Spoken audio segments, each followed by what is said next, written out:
Chapter 8:17.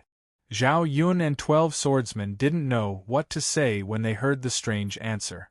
The Flood Dragon's reaction was, he immediately deactivated his peerless awakening state and took a big step back. Damn it! You're lucky today.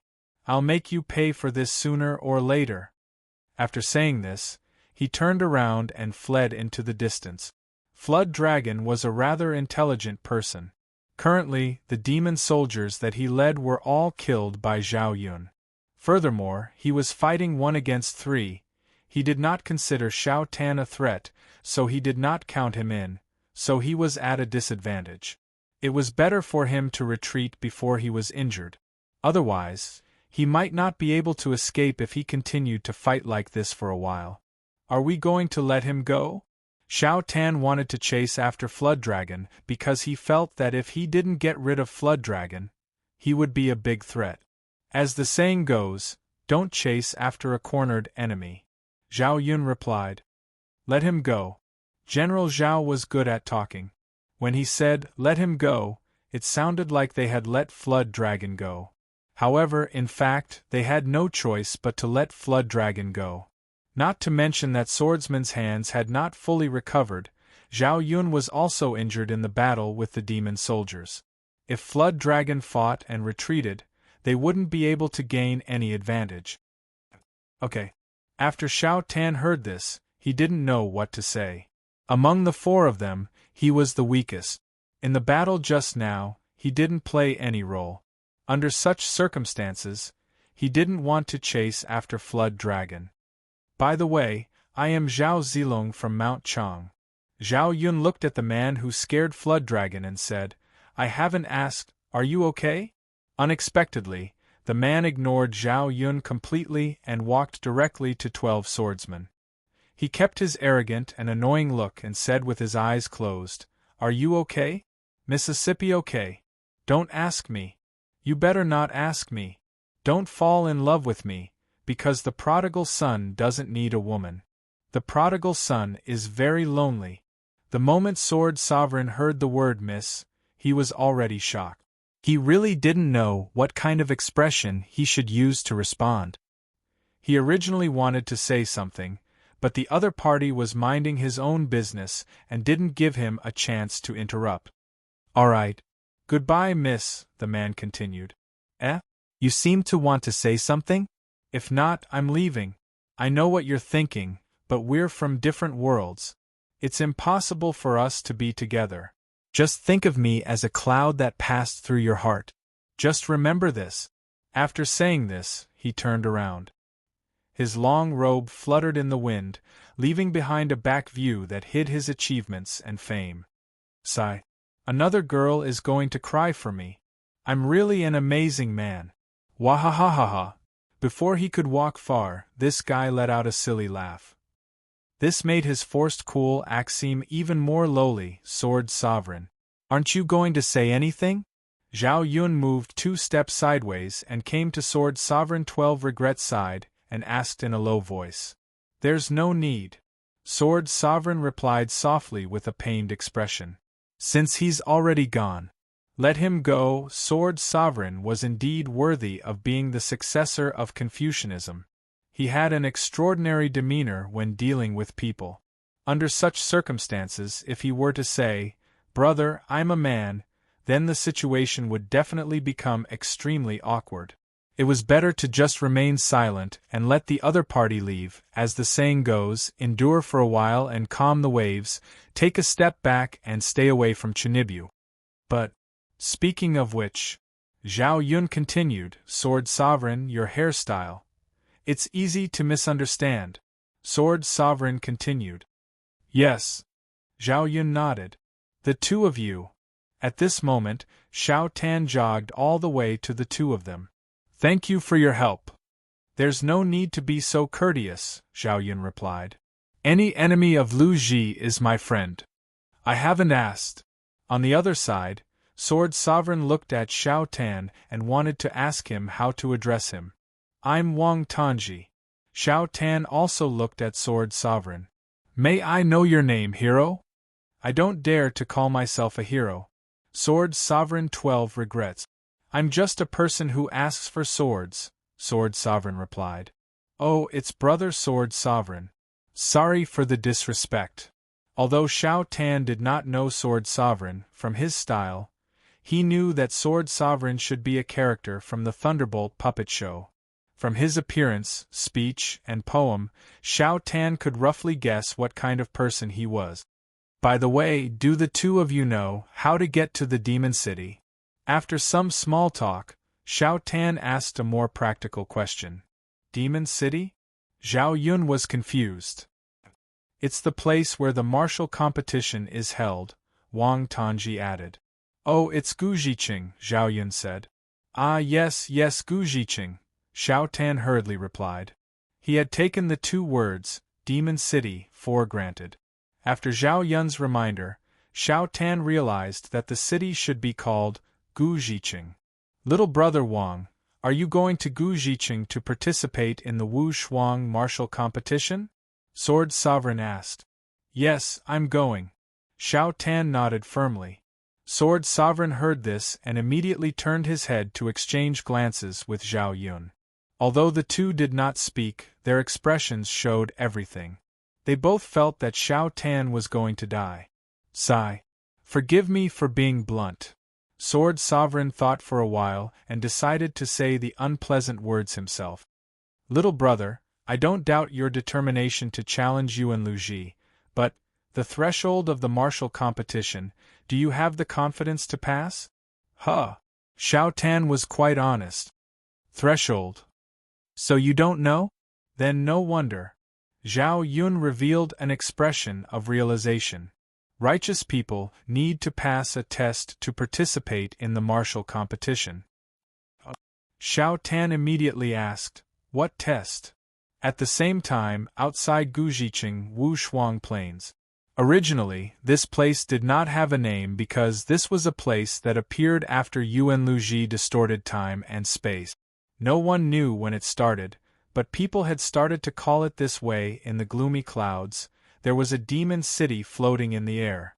Below the city, there was yellow soil, dry rocks, chilly wind, and broken bones, rivers of magma intertwined in this wasteland. Some huge bridges made of chains and iron bars crossed the rivers of fire, forming a transportation hub. Broken weapons, wreckage left behind by carriages, skeletons that had been dried by the wind, and so on decorated this desolate place. Below the Snake Demon City, the tomb of unparalleled heroes. The unique plains had witnessed too many earth-shattering battles that could move the heavens and move the earth, and had witnessed too many deaths and departures on this day. A lone cold figure appeared in front of a river of fire. This bridge was one of the 4 paths that led to the Wu Shuang martial competition arena under Gujiqing. The bridge was heavily guarded. Other than 500 demon soldiers and 5 demon captains, there were also 3 demon generals. They were the 100-eyed demon, the ox demon, and the iron rat. The names of these 3 were derived from Japanese ghost legends. Their original forms had also been revealed in the 100 Ghosts Parade game. However, as the 3 demon generals with common faces, their appearance was clearly in accordance with the form of the game, unparalleled Orochi. First, the 100-eyed demon. Although he was called the 100-eyed demon, he only had 1 eye on his face. His head from afar, it looked very much like the EVA's, but there were some differences. His skin and armor were gray, while the EVA's was purple. Also, the EVA's helmet was embedded with its head, while the EVA was wearing a removable horned helmet. Also, the 100-eyed ghost's helmet had a circular brim that extended to the back of his head in the shape of a fan, and below the brim of the hat was a leather-made hem. In terms of body shape, the 100-eyed demon was much slimmer than the Jiao dragon. He had the body of a ninja with long legs and a slim waist. His body was enchanting, and he was basically a starving version of Fuma Kotaro. The equipment on his body was also relatively light. Other than the large metal shoulder guard on his right shoulder, he didn't have any particularly thick armor on his body. It was mainly made of cloth and bandages. There was also a tattered dark purple belt on his waist that fluttered in the wind. It was quite strange. Next, the Ox Demon.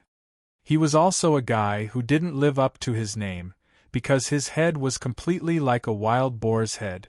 If there was any relationship between him and an ox, it would be the tusks on both sides of his mouth that were different from the tusks of a normal wild boar. Instead, they grew upward like the horns of an ox. His body shape was very simple to describe, and it could be described with two words: tiger's back and bear's waist. This guy was a typical strength-type demon general. He was as tall as a giant, and his height was more than 3 meters. His thick upper limbs were comparable to tree trunks, and he held a mace that was thicker than a human's. Other than 2 gauntlets with sharp teeth and a chain on his waist, there was nothing else on his body that could be considered armor.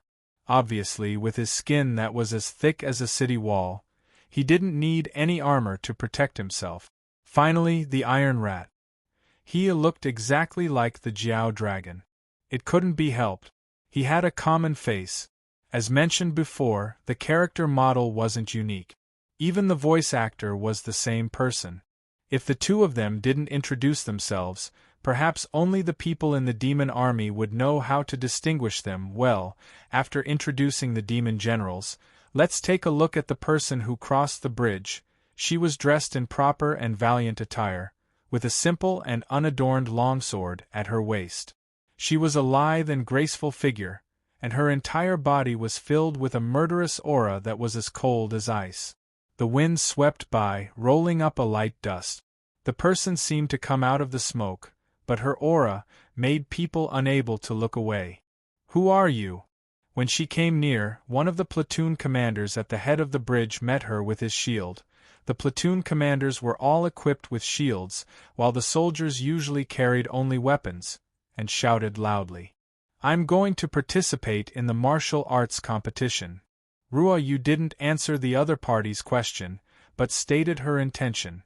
Her tone was cold, and so were her eyes. For a moment, the commander felt a little helpless and didn't know how to answer. "Another one." At this time, the voice of the Iron Rat sounded. He walked slowly from the bridge. "Let me see." As he walked, he looked at Ruo Yu from top to bottom. "I don't know you." "So what?" Ruo Yu answered. "Lord Lu Ji has passed down a message."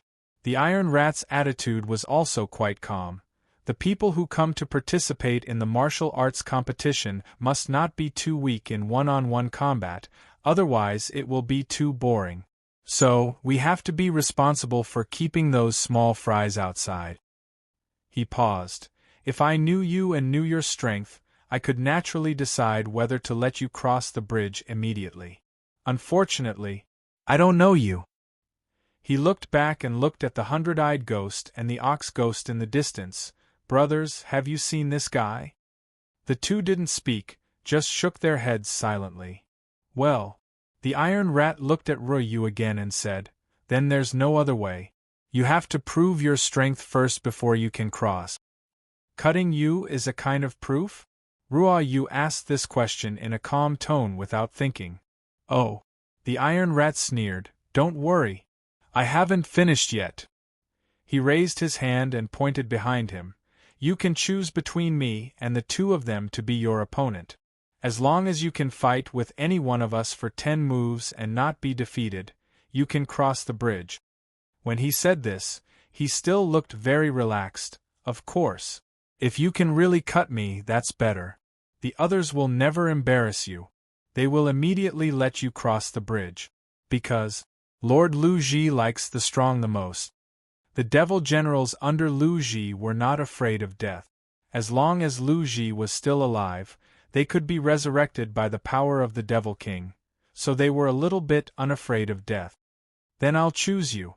Ruo Yu listened to the other party's words and replied in a rather impatient tone, "Can I cut you now?" "Good choice, I'm the weakest of the 3 of us."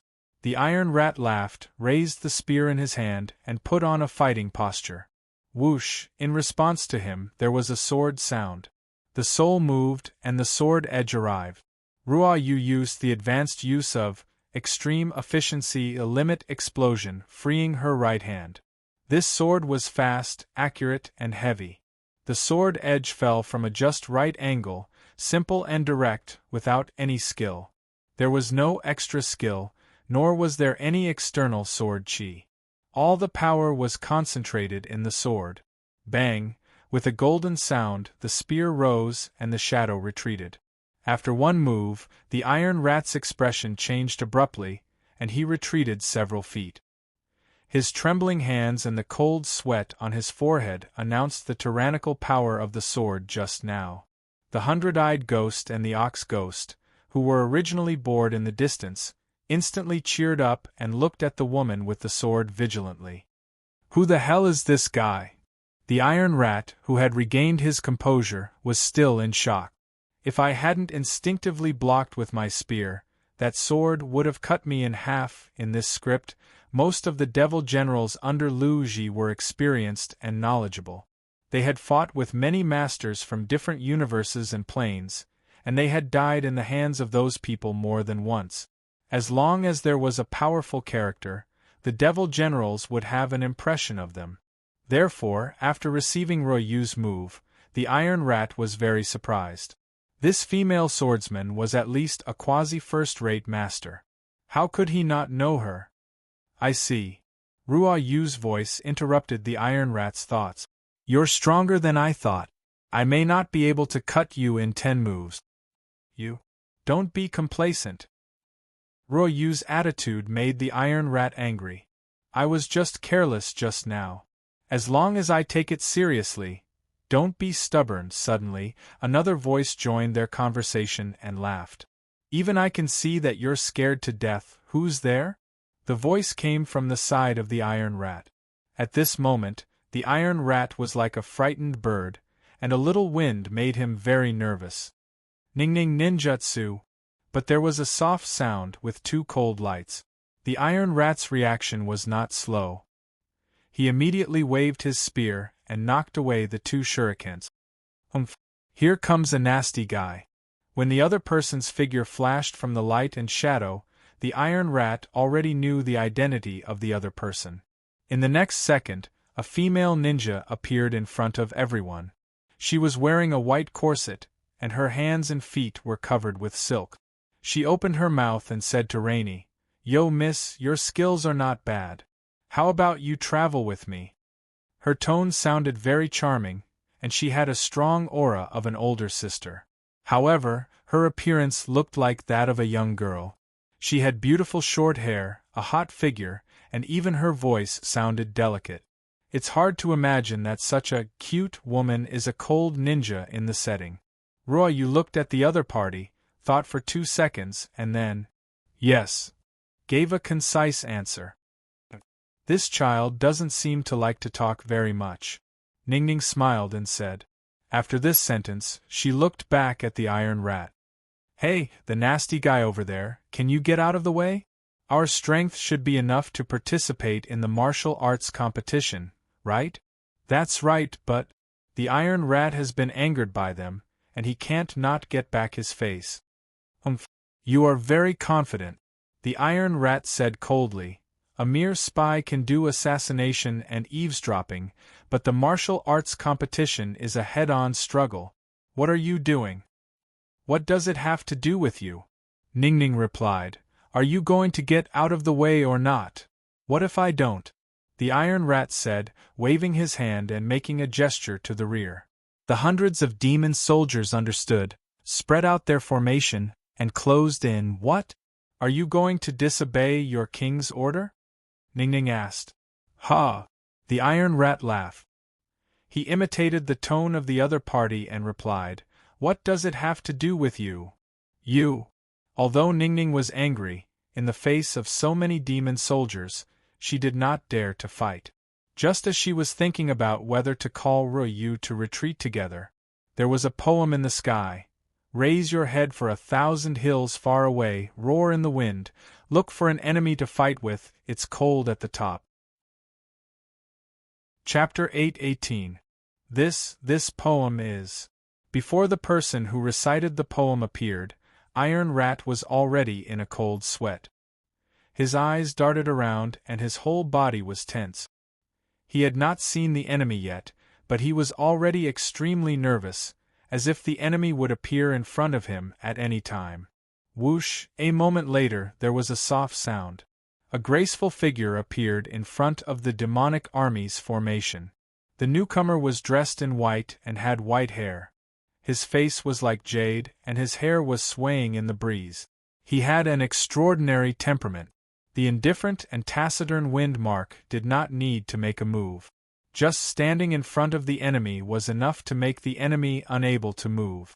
From this, one could see how extraordinary his cultivation was. Damn it! Iron Rat's hand unconsciously clenched his weapon, and he thought to himself, "Here comes a guy as strong as a monster. Ah, it's Uncle Wind." After seeing Windmark, Ning Ning was relieved. She turned to Ryu with a smile and said, "Girl, you don't have to worry now. Uncle Wind is super reliable." "I know," Ryu replied. While speaking, she had already put away her sword. Obviously, Ryu was quite familiar with the characters in the Thunderbolt series. When Feng Bujua first met Ryu and Xiaoling, he had complained that the two nicknames, like Rain and Laughing Soul, were quite Thunderbolt. His speculation was right. Ryu had named her characters according to the style of Thunderbolt, which showed her love for the series.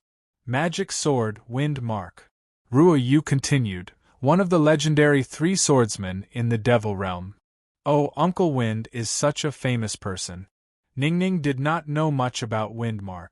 She had only seen him a few times on the battlefield. "Hey, Feng, are you going to participate in the martial arts competition too?" On the other side, Iron Rat finally plucked up his courage and said something to Windmark.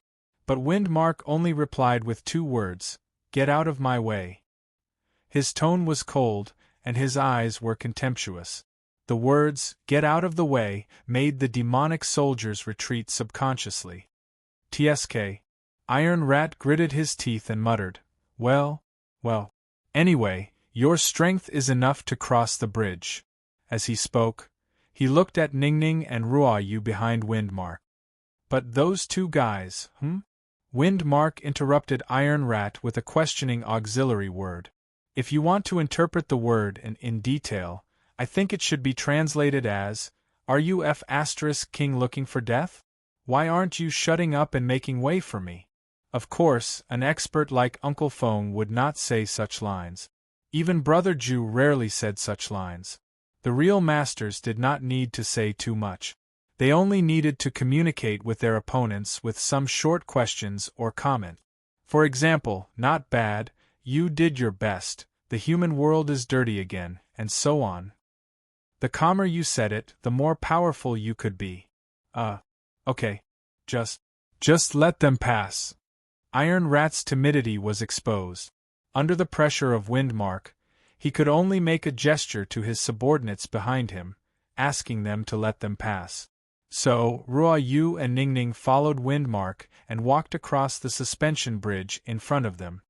"Humph! If you want to be arrogant, you can only do it now," Iron Rat said angrily when they were far away. "In front of King Luji, the magic sword is useless." On the other hand, on Feng Bujue's side, after the Battle of the Rocky Mound, he eavesdropped on the conversation between Xiao Tan and the other two NPCs for a while and had a general understanding of the martial arts competition. Because the wilderness outside the Rocky Mound was very open, there were not many places for him to hide, so he did not continue to follow the three people. After Xiao Tan and the others left, Brother Ju showed up. "Well, let me figure out the situation." When Feng Bujua walked out of the Rocky Mound, he was still talking about the information he had just heard. The arena of the martial arts competition is built right below Guji City. That area has been protected by a boundary and cannot be entered from the air. If you want to enter, you have to pass through 4 suspension bridges guarded by demon soldiers and demon generals. The basic condition for crossing the bridge is, the demon generals guarding the bridge have to recognize my strength. As he was thinking, he headed toward Guji City. As long as he raised his head, he would be able to see the floating demon city, so there was no need to worry about getting lost. As a traveler from another dimension, my fame here is no doubt zero. If I want to cross the bridge, I will have to fight the demon generals. Assuming the demon generals guarding the bridge are also common face generals, then their strength should be about the same as the flood dragon earlier. He licked his lips and sighed. This scenario feels a bit difficult. Just going to participate in the martial arts competition is already quite difficult. I am not worried about other people, but Hua Jian has just reached level 40. Will he be able to pass the demon generals? Bang! Just as Brother Ju was walking leisurely, something unexpected happened. A low hum of a gun rang out, and a golden light shot at him. Name: Divine Adjudicator Skill Card Property. Active Skill, Permanent Skill Type, Marksmanship Effect. Shoot out an attack imbued with the power of holiness. After contact with the target, it will deal great damage. Must be activated by a rifle-type weapon, and there must be at least one bullet in the gun. Consumption: 800 stamina points. Learning requirement: Marksmanship Arimark. Can be used on spirits, dealing 200% damage to evil spirit. Hit on holy spirits will recover their health point. What the F***? Feng Bujue reacted before he heard the gunshot. The Divine Adjudicator's flying speed was faster than sound. Other than cursing out of instinct, he also activated Body Enhancement Spell, Modified. He twisted his body at super speed and performed the classic bend your knees to dodge the bullet action. At the same time, on a small hill 1 kilometer away, humph. No wonder it's zero-time difference calculation. Xiao Ling saw this scene through the scope of her sniper rifle. He can even dodge bullets. As she spoke, she retracted a shell and calmly fired another shot. Bang! It was still Divine Adjudicator, and it was the same attack as before. Again. After the first shot, Feng Bujue already knew the opponent's position, so it was not that difficult to dodge the second shot. However, Xiao Ling used a grade A skill. No matter how good Brother Ju was, he had to use Body Enhancement Spell to barely dodge the attack. With his physical skills, he would not be able to dodge this kind of attack. Okay. It's about time to fall for it. After Xiao Ling fired the second shot, she calmly aimed again and fired the third shot. Bang! The same skill, the same attack, but the result was different. This time, Feng Bujue was unable to dodge the bullet. When the golden light approached his forehead, he realized that the speed of the third shot had changed. Everything happened too fast. Brother Ju did not even have the time to take out his death poker, so he could not use the shield to block the attack. The only thing he could do was to lean back as much as possible and use his arms to block this unavoidable attack. Boom! A deafening explosion announced that Divine Adjudicator had hit the target. A smile appeared on Gu Xiaoling's lips, but she did not let her guard down because she knew Feng Bujue was definitely still alive. The system notification didn't come. Xiao Ling looked through the sniping scope at the cloud of dust in the distance. If it's the captain, he'll definitely use this cloud of dust to do something. With that in mind, she raised the muzzle and looked at the sky. As expected, Feng Bujue was already in the sky, and he was heading towards Xiao Ling at an extremely high speed. At this time, Brother Ju's 2 forearms were bloody, and his life points had dropped by more than 50%. Logically speaking, the right choice would be to escape or heal. However, Brother Ju resisted the pain and chose to charge at the enemy without hesitation. A blow that can at least kill a person, but it only blew up your 2 forearms. Xiao Ling did not seem to be in a hurry. She took out 2 Uzi from her backpack and stood up. Artemis's embrace must have saved your life. As she spoke, the 2 submachine guns in her hands had already spat out tongues of fire. TSK. You found out so quickly. Seeing this, Feng Bujue activated Body Enhancement Spell and moved back in the air to avoid the barrage of bullets. As expected of the regiment commander, before I even fired, he already knew that I was using special ammo. Xiao Ling thought to herself. If this was anyone else, they would probably think that the high rate of fire submachine guns wouldn't be loaded with expensive special ammo and treated like normal bullet. It really is enhanced ammo. If I thought that was normal ammo and used Artemis Embrace's immunity to normal ammo to take it head-on, I would have been turned into a sieve by now. On the other side, Brother Jew, who was jumping in the air, thought to himself, "Damn it, tycoons are indeed tycoons. With this kind of shooting, I'll lose a few RMB every second." The battle between these two was not only a contest of strength but also a contest of psychology and intelligence. Both of them could come up with strategies that normal people would not be able to react to, and they could see through strategies that normal people would not be able to react to. The key was, they knew each other's abilities quite well. This meant that it was almost impossible to win with a surprise move. Therefore, in this battle, whoever was at a disadvantage first would most likely be the loser in the end. Now, Brother Jew was in this kind of disadvantageous situation. If he lost in the end, there would be two reasons for his loss. 1. The environment was more favorable for shooting, and he would not be able to discover his opponent before they did.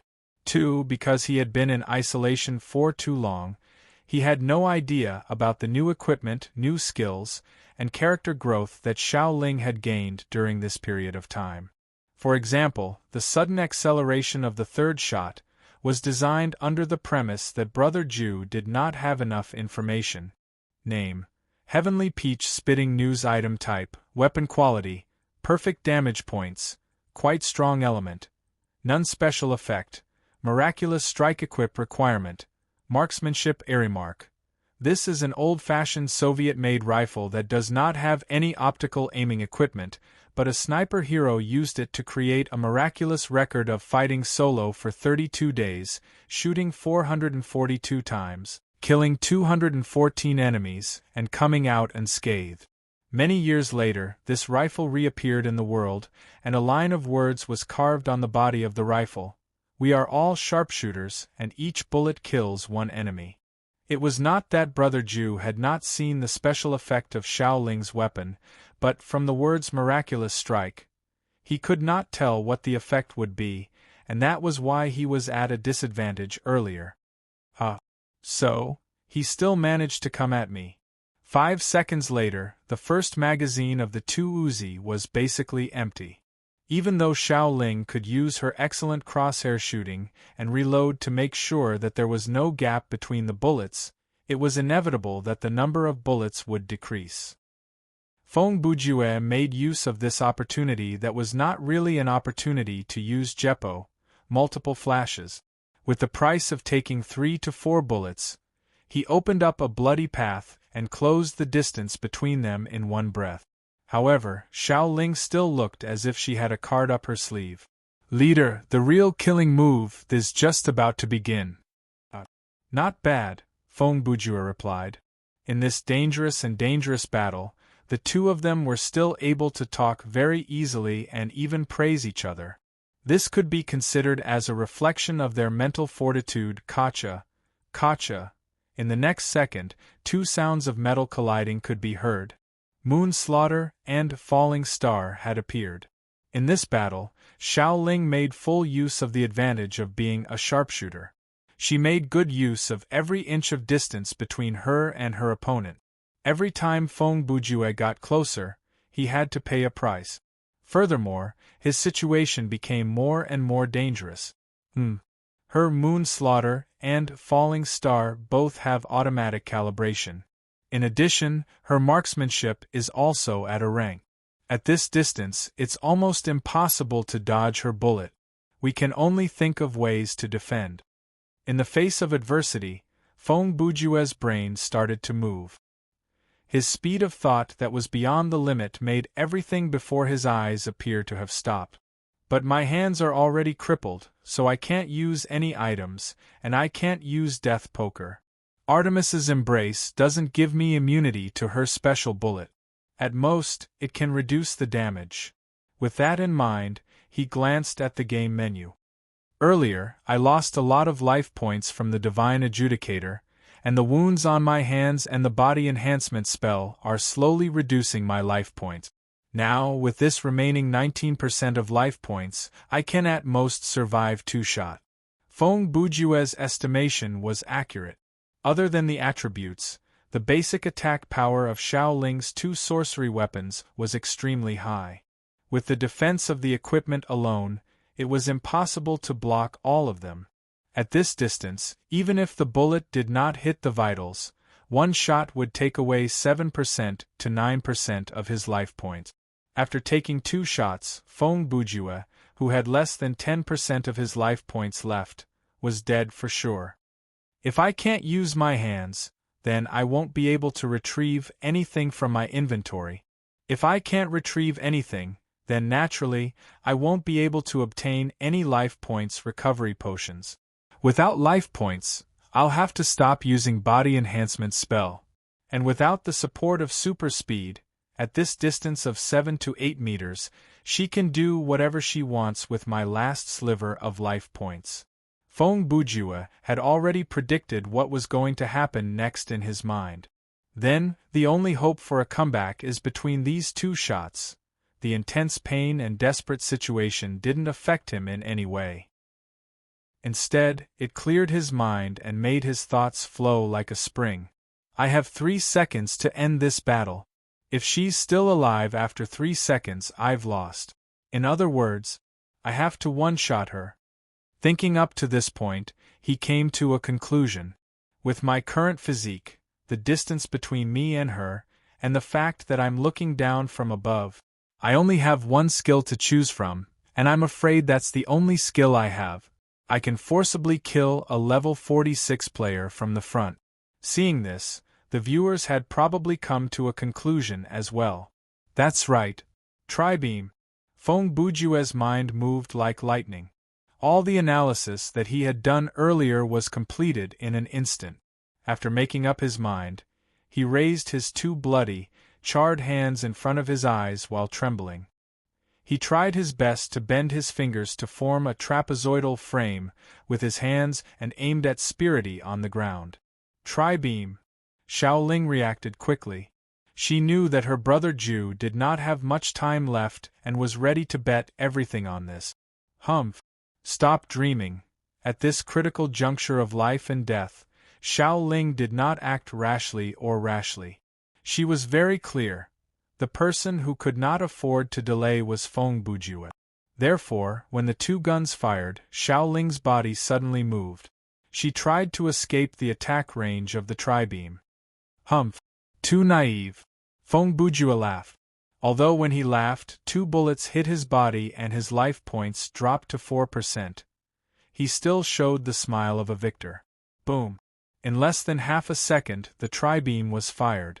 Where Xiao Ling was, a trapezoidal deep hole was blasted into the ground by the violent energy. Player, Laughing Soul, has died. The system announced Brother Ju's victory. However, he did not have time to celebrate. The first thing he did was to deactivate Body Enhancement spell, modified, and descend from the sky. After landing on the ground, the effect of the tri-beam on the caster continued. It gave Brother Ju a sense of exhaustion and dizziness. However, Feng Bujue gritted his teeth and slowly knelt down. He was afraid that he would lose health if he fell to the ground. Supplement, supplement. As if he was reminding himself what to take, he repeated these 3 words repeatedly. Under the condition of dizziness, this kind of psychological suggestion might be useful. Ouch! Enduring the pain, Feng Bujue put his wounded arm into his inventory. This action caused him to lose another 1% of his life points. After a full 10 seconds, Brother Ju reluctantly pulled out the bottle of survival supplement from his inventory. Phew! I'm saved. Finally, when he only had 1% of his life points left, he drank the medicine and extended his life. Chapter 8:19. When the system announcement came, other than Brother Ju, all the players opened the game menu instinctively. The first to die is Laughing Soul, huh? 7 kills, thought to himself. Of all the marksmanship players that I know, she is definitely one of the top 3, and she is incredibly intelligent. Who killed her? Was it an NPC or, no way? Hua Jian was also shocked. Xiao Ling died so early. What happened to her? Phew. Xiao Tan sighed in relief, and he was overjoyed. This is great. We don't have to fight Xiao Ling anymore, la la la, Ruo Yu's face was as dark as water, and she thought to herself, Xiao Ling is not the kind of person who would provoke an NPC and be killed out of the scenario. To be able to kill her so quickly, is it really unfathomable? Actually, her analysis was a bit extreme. After all, there were many strong players in this scenario, and if the players were not careful, they might be killed instantly, but her conclusion did match up with reality. On the other hand, finally, I'm fine. When Feng Bujue stood up from the ground, his arms had recovered. Thankfully, I have forest with me, or else things would have been troublesome. In those few minutes, he endured the excruciating pain and reached his festering arm into his inventory. With great difficulty, he took out a bottle of life points recovery potion and drank it. Then, after recovering a certain amount of HP, he did it again. At the cost of losing a layer of flesh, he spent about 10 seconds to take out Forest, one of the 5 pearls, from his inventory and activated the item's special effect. With the advice from the Count of Script and Dianhai King, Brother Ju knew that the unknown special effect of this pearl that contained the power of rhythm was the ability to instantly heal the wounds on the target's body. Cooldown of 24 hours. Only able to heal external wounds and repair limbs. Unable to remove debuffs such as diseases, curses, and poisons. Generally speaking, this was an enhanced version of the hemostatic agent that could be used repeatedly. In terms of dispelling debuffs, it was not as good as SCP-500, and in terms of healing, it was not as good as Senzubin. However, it was still a reliable support item, and it was better than nothing. For example, in the current situation, Su Rulin had saved Brother Ju's life. If he did not have this item, then he would have to drag his 2 injured arms and continue to play the game while his life points kept dropping. Phew. This girl is really hard to deal with. Feng Bujue finally had the time to sigh about the battle with Xiao Ling. If she was there during the tournament for the best S1, all of Lute's level 3 and level 4 subordinates would have been defeated by her alone. His sigh was not without reason. In the tournament for the best S1, there were very few shooters who made it to the finals, and there was not even one pure shooters. This was because in the later stages of the game, when experts were as common as clouds, it was very difficult to advance to the next round if one were to use a pure marksmanship type, which would be helpless once the opponent closed in on them. For example, Oswan, a dual marksmanship and soul spell master, had only managed to advance to the finals after much difficulty. Oh well. The sooner I get rid of this powerful enemy who can kill people from more than 1,000 meters away, the better it will be. Feng Bujue thought to himself. But I have a feeling the opponents in this scenario, other than Hua Jian, are not easy to deal with. Ruoyu, Xiao Tan, 7 kills, any one of them could defeat me. There's no need to even talk about the strength of the NPCs. When both sides don't go all out, even Jiao, who has a common face, can fight on par with 12 regrets. That means Ping Qing Sheng, Daji, and the other unparalleled demon generals are at least at the level of triple innate. With that in mind, Feng Bujue felt that the situation was getting worse. As he continued on his way, he started to come up with some sinister plans. Let's talk about the other side. Misen, who was also the level 40 Underworld Frontline's top healer, Flower in the Rock, had also arrived before a suspension bridge. The 3 guards on this bridge were True Sky of Jean, a zombie, and a Night Blade god. They were also short, fat, lanky, and bulky. It's the 3 of you. Jean Jintian lazily muttered when he saw the newcomers. The U3 that he mentioned was not referring to Hua Jian but the 3 people who were traveling with Hua Jian. The 3 of them were all unparalleled martial generals. Furthermore, they were all young, upright, handsome, powerful, and somewhat stupid martial generals.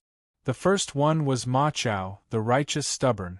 On his head he wore a helmet with antlers of frost, with a white tassel at the back, an iron plate mail with a white brocade belt, a white robe with a green velvet belt, a pair of bronze boots and a dragon-point sword in his hand. In terms of physical appearance, his face was pink, his eyes were like shooting stars, his body was like a tiger, his arms like an ape and his waist like a wolf. He lived up to his name as one of the 5 tiger generals. The second one was Neo Kengsu, the righteous idiot. He wore a white Inyang master robe with a Warring States samurai armor on the inside. He wore a special horned helmet with the word love carved in metal on the front. He held a sword in his right hand and a stack of talismans in his left. In terms of physical appearance, his eyes were like cold stars, and his eyebrows were like paint. He excelled in both civil and martial arts, and was both intelligent and courageous. The third one was Azai Nagamasa, the Shinji Gigolo. He wore a pointed steel helmet with a golden horn on top of his head. He wore a blue and blue battle robe with dark-colored armor covering his limbs. There was a purple and white imperial belt around his waist. He wore a pair of metal boots and held the 8,000 halberd in his hand. He had a white face without a beard, his teeth were white, his body was strong, and his long hair was fluttering in the wind. He was a winner in life with many children and grandchildren. The 3 above were the famous Love and Justice trio in the unparalleled Orochi series. They gathered under the banner of righteousness to punish evil and eliminate traitors. They also respected the old and loved the young. The 3 idols were righteous. Of course, their strength was not bad either. Ma Mingqi was an upright young man who dared to fight with Su Chu and Zhang Fei. He was definitely one of the strongest unparalleled generals. You're Ryu Ji's lackey. Hurry up and get out of the way. Facing Jin Shin, Neo Kaneko took the lead and shouted. It doesn't matter if I let the 3 of you pass, Neo Kengsu said and looked at Hua Jian. Who is this guy? I don't know her, and she is dressed so strangely. Indeed, the black suit and long coat of Dr. Jackal was quite rare in this world. Feng Bujue's long suit and Xiao Ling's Special Forces uniform were similar. They were too modern. In comparison, Ruo Yu and Xiao Tan's outfits did not look out of place because there were quite a number of unparalleled warriors who were dressed in ancient Western outfit. She is also going to participate in the martial arts competition, Ma Chao said before Hua Jian could reply. Azai Nagamasa also said, Hana-sama is a super strong, unparalleled warrior. She healed Brother Ma Chao's foot with just a raise of her hand. She is much better than you demons. Even if you tell me this. Jin Zhentian narrowed his eyes and replied weakly, I have never seen it with my own eyes. Besides, those guys who use healing spells don't necessarily have strong combat abilities. Although Neo Kengsu, Jiao Jiao, and Iron Rat all looked the same in terms of appearance and voice, their personalities were different. Neo Kengsu was a demon general with a good temper. He did not have the aggressiveness of Jiao Jiao and the viciousness of Iron Rat. He was just a lazy fat man. How dare you? Ma Chao raised his spear and stepped forward. Glaring at him with his thick eyebrows and big eyes, he shouted, Do you want to point your sword at my benefactor? Then you have to go through me first. No need, Mengqi. Azai Nagamasa also took a stance. I will defeat this guy. This is righteousness. I'm burning as well. Neo Kanetsugu was also energized. Let us join in the battle as well. I say. At this time, Jiang Mu, the lanky, agile one, teleported to Neo Kengsu's side and whispered in his ear, Let them go. He looked up and glanced at them with his only eye. These 3 righteous idiots are quite strong, and fighting with them feels so shameful. Well, that's true? Neo Kengsu whispered. Then, he looked up and looked at the four in front of him. Well, since you have said so, please. At the same time, on the other side of Wushuang Plain, by the Fire River. Who are you? Xiao Tuo, another guy who looked like Jiao Jiao, looked at Seven Kills and asked. Seven Kills, who was wearing the uniform of Blade, looked like a passerby. Their uniform was very simple. They wore dark-colored clothes of moderate thickness. The material of the clothes was very tough and convenient for movement. In short, everything was for low-key and practical. I told you, my name is Seven Kills. Seven Kills replied calmly, neither servile nor overbearing. He had a good attitude. If he could avoid fighting, he would not fight. If he really wanted to fight, he was not afraid of them. So I asked you, who are you? Xiao Tuo asked again. I have never heard of you. He turned to look at the other two demon generals behind him. Do you know this guy called Seven Kills? 1 second later, the two of them denied it. Look, no one knows you. Xiao Tuo shrugged and looked at Seven Kills. Looking at your appearance, you are most likely a minion. There was nothing wrong with his logic. However, as a commoner, he did not have the right to criticize Seven Kills. Let me give you a piece of advice. If you can't even defeat Captain Miao Dian, you should just go back. Heh! Seven Kills chuckled. I think I can still defeat Corporal Midian. Is that so? Xiao Tuo continued. How about this, let's fight. If you are lucky enough to survive, I will let you pass. Sure. Seven Kills said, You can attack me first. What did you say? Xiao Tuo froze and then laughed. Ha! Ha ha! Are you kidding? You are using a weapon like a glove, and you want me, who uses a spear, to attack you first? He shook his head and said, An inch longer, an inch stronger. Have you heard of this saying? My gap, the effective attack distance, is much longer than yours. Isn't it bullying to attack first?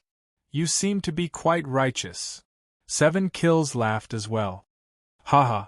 Of course, Xiao Tuo said smugly. Who do you think I am?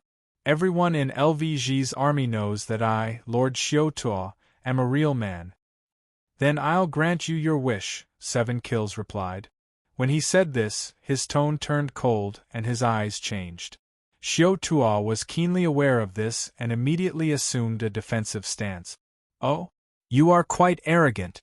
Instantly, the atmosphere around them changed drastically. Even the demon soldiers and generals behind Xiao Tuo sensed this change. Above the desert, at the edge of the river of fire, evil clouds rolled, and the desire for war was overwhelming. Seven Kills focused his eyes, and with a burst of fighting spirit, he charged forward and launched a powerful punch. Xiao Tuo held his breath, and his demonic energy burned. He raised his spear to block the punch. 100 picks, Baron Bite. Block seriously. Instantly, the fist and spear clashed, and there was a strange light name. 100 pickings, a wild bite skill card property. Active, permanent skill type. Fighting effect. The left leg rotates, the upper body rotates, and a side hook cooldown. 30 seconds, consumption. 100 stamina points learning requirement. Fighting Mastery Birimark. This is the basic move of the Kusanagi style. Can be combined with 100 picks, 100 picks, 100 picks, 100 picks, 100 picks, 100 picks, 100 picks, 100 picks, 100 picks, 9 wounds, and outer moves. This was a very simple move. In terms of power, it was not as powerful as Flying Dragon Fist, which could be learned at Grade C Fighting Mastery, of course. Flying Dragon Fist consumed 8 times more stamina points, and in terms of speed, it was only moderate. However, the reason it was classified as a Grade B skill was because of the variety that came with it. Those who were good at fighting games knew that if they wanted a good fight, they had to use Super Kill, and if they wanted to win, they had to rely on a combo made up of many normal moves. For someone who still had a lot of HP left, being hit by Super Kill was not scary, but being hit by Baron Bite, that would be scary because the next time you could move, you might only have a sliver of HP left. Boom! With a loud explosion, the two figures froze. 7 Kill's right fist landed on the spear. His right hand was shaking, and so was Xiao Tuo's hands that held the spear. Can I cross the bridge now? 7 Kills asked in a low voice. Xiao Tuo groaned. He pushed the spear away and leaped back. Please, thank you, 7 Kills said politely. Then, he waved his hands and walked over with his head held high. The demon soldiers at the bridgehead saw him coming and retreated, making a path for him. What a good man! Xiao Tuo stared at 7 Kills back and said a line full of love. The exchange of moves just now seemed to have started without an end, but in fact it was clear who had the upper hand. The moment Baron Bite's fist landed on the spear, if Xiao Tuo did not have a 30% advantage in terms of strength, he would have lost. Because, if 7 Kills wanted to, he could use his left fist to make a combo at any time, and then another and another. Within 5 moves, Xiao Tuo's posture would be broken, and his momentum would be destroyed. In the end, he would be hit with a real blow. Although taking this blow did not mean that he had lost the battle, Xiao Tuo could still use unparalleled awakening and other means to recover. He was undoubtedly at a disadvantage in this first round. Of course, the reality was that 7 Kills did not finish this combo. Since both of them knew what was going on, there was no need to go all out. After one punch, he would ask, "Can I cross the bridge now?" That way, 7 Kills would be able to get off the bridge, and 7 Kills would be able to save some stamina points. It was a win-win situation. Phew! Another powerful guy. When 7 Kills' figure gradually disappeared, Xiao Tuo said thoughtfully, "There will be a good show in this martial arts competition." On the other side, Wang Tongji, Sword King 12 regrets, and Zhao Yun finally came to a suspension bridge. Fortunately or unfortunately, this suspension bridge was special because it faced the entrance of Ancient Wisdom City. Therefore, Daji, Lu Ji was not involved in this kind of thing, had arranged for an unparalleled demon general to guard this bridge. This person was wearing a full black armor from the Warring States period. There was a huge golden crescent horn in front of his helmet, and there was a strange Western-style long saber on his waist. It looked like a saber and a sword, and under his cape, there was a pair of guns. The most obvious thing about him was that he was wearing an eye patch with a coat of arms on his right eye. "Are you kidding me?" When he saw Xiao Tan, Ida used his voice that was very close to yell at him. "Who is this guy? This young master will not allow this kind of unknown trash to harass Yuan Lu Ji." "Ah, you called him a random guy in front of me." Xiao Tan was a good-tempered person, and he was not angry. He just complained, "Although I want to argue back, I don't think I can win if we fight. One-eyed dragon who is willing to be the Demon King's dog. Is your only eye also blinded by the Demon King's power?" Sword King 12 regrets asked in a questioning tone. "Shut up," Ida said. "You outsiders don't understand Lu Ji at all. Don't judge him." "Humph," Sword King snorted coldly. "Fine.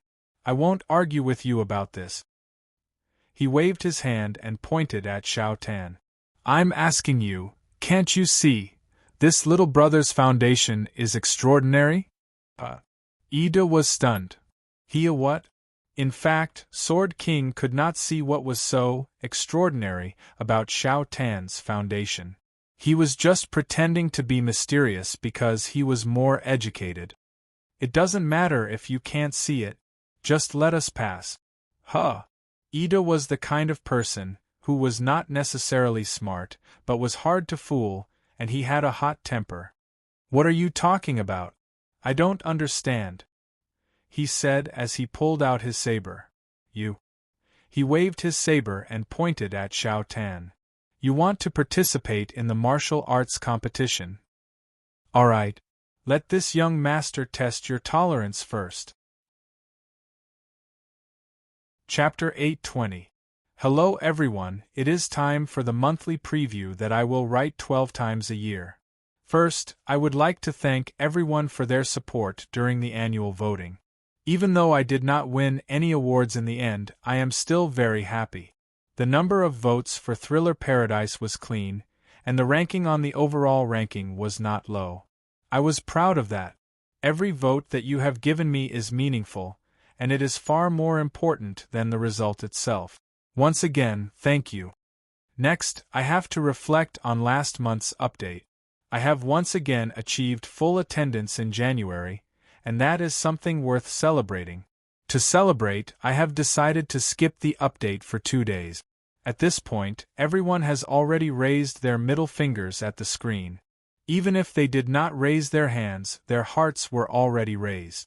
Therefore, I have a piece of good news to help everyone calm down. And that is, the comic version of Thriller Paradise is about to be released. If nothing unexpected happened, it would begin serialization in the Good Comics magazine in March. Currently, I do not know much about it. Like everyone else, I am waiting for it to come even though I have already adjusted my bottom line. Alright, now it is time for the official content of the preview. As you can see, I have upgraded Thunderbolt Martial Arts Competition to Muzu Martial Arts Competition, and I am currently working on it. How will the plot unfold? Should I say, please look forward to it in a mysterious tone? Or should I honestly say, even I do not know about it? In any case, the plot of this scenario will focus on fighting and comedy. During the progress of the scenario, I will list out the detailed character data of all the members of the Underworld Frontline one by one to pave the way for the next phase, Tournament for the Best S2. The story of S2 will be grander and more complicated than S1. The 4 pillars of divinity, the anomalies, the higher-ups whose positions are unknown, and the factions of heaven and hell will all appear. The Underworld Frontline that I have wanted to write for a long time can finally be implemented. As for when S2 will start and when it will end, only the god of haiku the god of novels will know. That is the preview for February. 3 days and 2 sleeps wishes everyone a happy new year, happiness, and good health. Chapter 821. The Arrogant and Domineering One-Eyed Man. The Low-Key and Gentle Assassin. The gun that was ready to go against the sword that was hidden in the sleeve. How was Wang Tongji going to deal with the peerless demon general? This was a question. To answer this question, there was something that he had to look at first. Wang Tongji. LV46 title. Freedom Blade, title ability. Dance of Death, EXP. 3588000046000000. Skill points. 1087 game coins. 42560000 mastery. General ability A, workmanship D, sleuthing A, fighting A, marksmanship D, medic D, sorcery C, summoning F. Inventory. 1 out of 230 banana mulberries. Ma Fei doll. Comes with 9 days of snow. Miner's hat, Winchester shotgun, life points recovery potion, large X5 life point. Recovery potion, medium. X5, hemostatic bandage X5, antivenom X5, antifreeze X5, burn medicine X5, titanium alloy Jinhua Glock 19, dog whistle equipment. Altair's touch, charged tri-edge army knife, Meow's wrath, Misaglia's shin guard, Misaglia's gauntlets, Misaglia's breastplate, Misaglia's pauldron storage, 2 out of 10 double EXP card, 24 hours, X30, double game coin card, 24 hours, X30 skill column, 1/12 devil bat ghostly shadow, rootless guest worries. Wine stops the fragrant flowers are gone. Reverse spinning slash, shadow soul chase. A draw across to curse you heaven and earth inversion divine art. Magic beam cannon eagle eye vision deadening knife technique. It was not hard to see that the current Xiao Tan had greatly improved compared to when he was in tournament for the best S1. First, let's start with the title. The original Gale Nightmare had become Freedom Blade, and the ability of the title had also changed from Flying Gale Scar to Death Dance. Name: Dance of Death. Special ability type: active consumption, all life points effect, At the cost of life points, you temporarily gain part of the power of the black lightning to harvest your enemies. Remark. The will that burned out for freedom bloomed at the last moment. It was like a magnificent dance that led to the arrival of death. It was obvious that this was a move to perish together with the enemy. It wouldn't be used unless it was absolutely necessary. As a trump card, it was perfect. If he still lost after using this move, then he should have accepted his loss wholeheartedly. Next, they looked at Xiao Tan's specialization. No matter how bad a player's skills were, they would still be able to reach the standard of a general skill around level 45. His machinery, shooting, and healing specializations were all stuck at level D. Most of them were leveled up through the use of items and firearms. This was because in order to level up from D to C, one would need to use some high-quality skills or items. Therefore, if one did not specifically train in their specialization, they would usually be stuck at this level. As for Xiao Tan's two main specializations, scouting and combat, they had long since reached A class. Needless to say, fighting was not an issue, and investigation was extremely important in the scenario as well. Using the duel between Feng Bujue and Gu Shaoling as an example, Shaoling, who had a sleuthing mastery level A, was able to discover Feng Bujue earlier than Brother Ju, who had a sleuthing mastery level C, and that was how she gained the upper hand. As for the remaining two specializations, even though they were not Xiao Tan's strength, with Xiao Tan's endless practice of crossing people, his sorcery had also reached level C. His summoning mastery had also been unlocked through a very basic summoning skill. Speaking of which, let's take a look at the three new skills that Xiao Tan had added. The first one, name, Eagle Vision Skill Card Property, Active, Permanent Skill Type, Scouting Effect. After activation, increase all of the user's senses, allowing them to sense the connection between themselves and everything around them through the eagle's senses. Continuous skill, cooldown of 5 seconds, consumption, 12 stamina points per second. Learning requirement, Scouting Mastery Remark. This mysterious power is the sixth sense possessed by humans of a certain bloodline. It is also the proof that humans were created by the first civilization. Even though everyone has this potential, the descendants of humans who have come into contact with their creators have more of the necessary genes to activate this sense. This was a very good skill. When this skill was activated, Xiao Tan could, to a certain extent, read the emotions and intentions of the various living beings around him. He could search for a path in the dark and could even see the clues or hidden items inside the scenario. Its low consumption and practical effect made it worthy of being a level A skill. The second one, name, Boning Knife Skill Card Property. Active, limited time, remaining time, 2,532 minutes. Skill type, Fighting, effect, boning the flesh and leaving only the bones, cooldown of 80 minutes. Can only be activated when using a bladed weapon. Ineffective against targets that are too large, consumption. 1,000 stamina points. Learning requirement, Fighting Mastery Remark. According to legend, this was created by a chef at Dragon Inn. It is as fast as the wind and incredibly powerful. Be it man or beast, it is as easy to chop them up. Similar to how he got 7 feet shadow and magic beam cannon, this skill was something that Feng Bujue had learned from an NPC. Initially, he wanted to use it with Blade of Necessity to break through defense, but considering the fact that his skill bar was too small and the fact that it was a limited-time skill, he decided to give it to Xiao Tan instead. The third one, name, Summoning Puppy Skill Card Property. Active, permanent skill type. Summoning effect. Randomly summon a normal puppy to fight for you, cooldown of 40 minutes, lasts for 8 minutes. Maximum of 1 puppy can exist at any one time. Consumption, 15 sorcery points, 1 dog whistle. Learning requirement. Level 15, Summoning Mastery will be unlocked after learning this skill. Remark, dogs are man's best friend.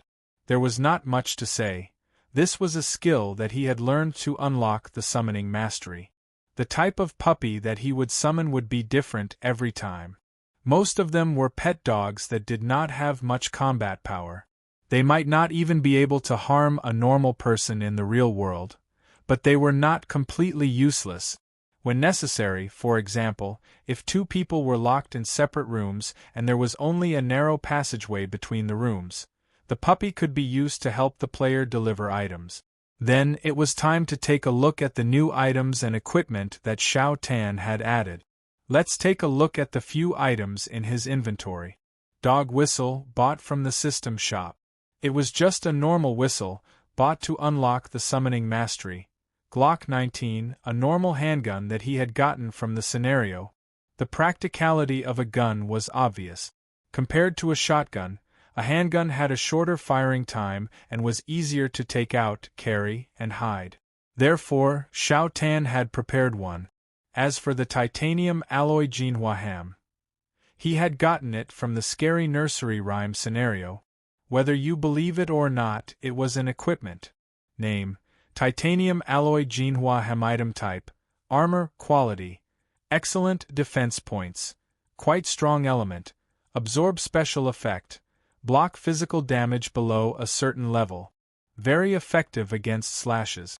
Equip requirement: general ability. Be a note: this shockingly shaped shield is the product of a bet between two engineers. It is made from titanium alloy, and its interior is filled with several unknown metals. Due to its irregular shape and excessive weight, it is hard to put into practical use, and it is impossible to mass-produce. The remark of this equipment told us that not every bet would result in some kind of amazing invention, like a movie or gel. Most of the time, the result was something that was not worth mentioning. Other than that, Xiao Tan's armor had changed from the withered armor, deerskin boots, and wolf mane greaves to the four-piece Misaglia's set. Name: Misaglia's set. Item type: armor quality, perfect defense points, quite strong element, refraction, cushioning special effect, inherits all the special effects of the four Misaglia's set. Equip requirement: general ability A, sleuthing B, fighting B. Remark: a half-metal, half-leather armor that is light, sturdy, comfortable, and reliable. The exquisite craftsmanship, design, and materials make it stand out from other similar armors. The only drawback is its high price. Although it wasn't as good as the legendary Altair suit or the Batman suit, the special effects of this suit were still very powerful. The ability to walk on the wall for 15 seconds, Misaglia's shin guards, a slight increase in arm strength, Misaglia's gauntlets, a reduction in the consumption of stamina points for all movement-type actions, Misaglia's breastplate, and an increase in levitating time, Misaglia's pauldrons. These four special effects were very useful to Xiao Tan. That was Xiao Tan's character data and related information. At this point, you should have a more detailed understanding of Wang Tangji's current combat ability. Other than that, there was something else that needed to be mentioned. Actually, after the S1 competition, Xiao Tan had become a famous player. Of course, he was not as famous as Brother Ju. Compared to the star players from the big gaming studios, he was still a distance away. However, his fame and popularity were not low. As for why, the reason was simple. First, he was a player who had entered the top 50 of the first season of the tournament for the best. During the process, he had eliminated Long Aomin and 7 kills, 2 top players from Blade Edge, so it was normal for him to attract some attention. Second, he was handsome and had a good presence. Therefore, no matter how one looked at it, Wang Tangji should be categorized as a top player. Since he was a top player, then what Feng Bujue, 7 kills, and Roy Yu could do, he could do as well. You said you wanted to test my tolerance. Xiao Tan looked at Ida, who had drawn his sword, and mocked him with a bitter smile. You said you wanted to spar with me, what? Ida roared. You don't even dare to draw your sword? Then why did you participate in the martial arts competition? It's not that I can't spar with you. Xiao Tan's tone was still calm, and it formed a great contrast to Ida's loud voice. But, I want to ask, between you and that General Jiao, who is stronger? What? Ida was startled when he heard that, and then he laughed loudly. Ha ha ha ha! After laughing for a while, he suddenly roared angrily. Stop joking! How dare you compare me to that kind of trash? Do you believe that I won't cut you down? Okay, I understand. Xiao Tan narrowed his eyes, nodded, and then said, Then I will say what I want to say. At this moment, a trace of imperceptible killing intent flashed in his eyes. You are too strong. He paused for a moment. With my ability, I can't spar with someone as strong as you. Humph! Ida sneered. Frankly admit that you are weak? Fine. It is important to know one's own limits. You can go, and I will spare your life. As he said that, he put away his sword, turned around, and was ready to leave. I haven't finished yet. Unexpectedly, Xiao Tan continued to speak. What? Ida Masamune suddenly turned around and stared at him with his one eye. I can't spar with you because… Xiao Tan's tone changed slightly. Against an opponent of your level, all I can use are all sure kill methods. Chapter 822. What did you say? Ida was like a bully. He raised his sword and charged forward. You, in any case. Xiao Tan was not affected by the other's presence. With a serious expression, he said, I will give you two choices. 1. If you die with no regrets, I will fight you. After I kill you, you have to promise that your subordinates will let us pass. 2. You let us pass now, and we will all be safe. Be ****. Ida roared to interrupt Xiao Tan. How dare you look down on me? Ida was arrogant and ambitious. Before meeting Ryoluji, he believed that he could compete with any of the other Warring States heroes. Such a person would not allow Wang Tongji, a character of unknown origin, to taunt him. Little ones, listen to me. In the next second, Ida turned around and ordered the demon soldiers on the bridge. This young master is going to kill that brat now. If I lose in the end, none of you are to act rashly. Just let the three of them cross the bridge. Then, Ida turned to Xiao Tan again. All right, now, accept your death. Be ****. Before he finished, his body moved. Instantly, the clanging of metal and the sound of explosions filled their ears. The glint of swords and the dazzling sparks entered their eyes.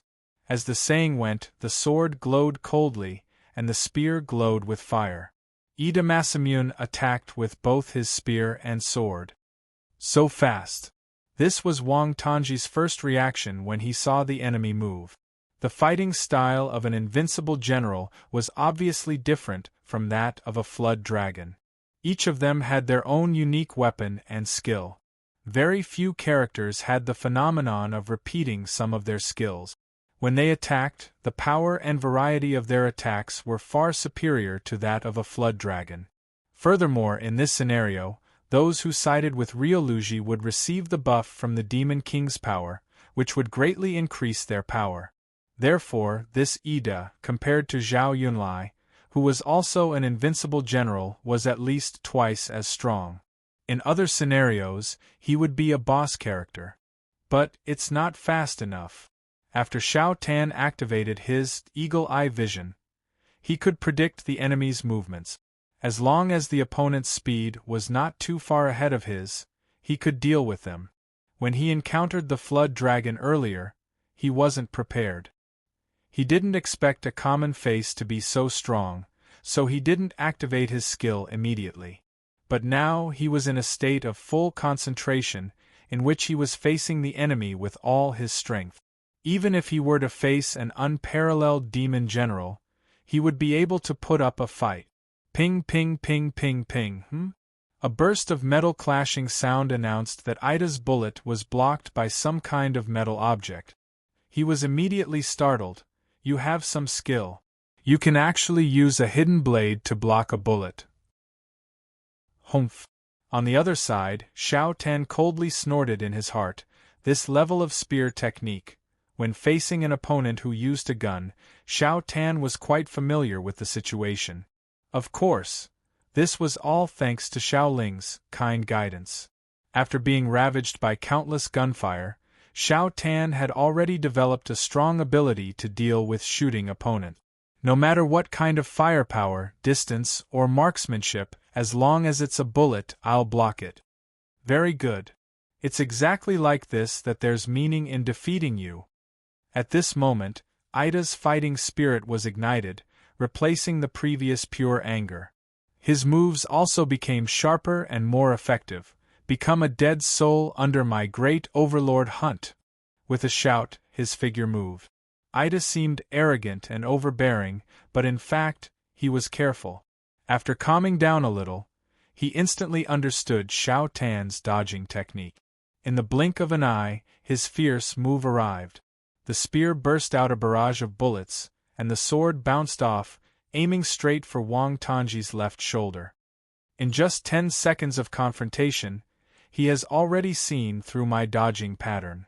Although Xiao Tan was surprised in his heart, it wasn't that he was helpless.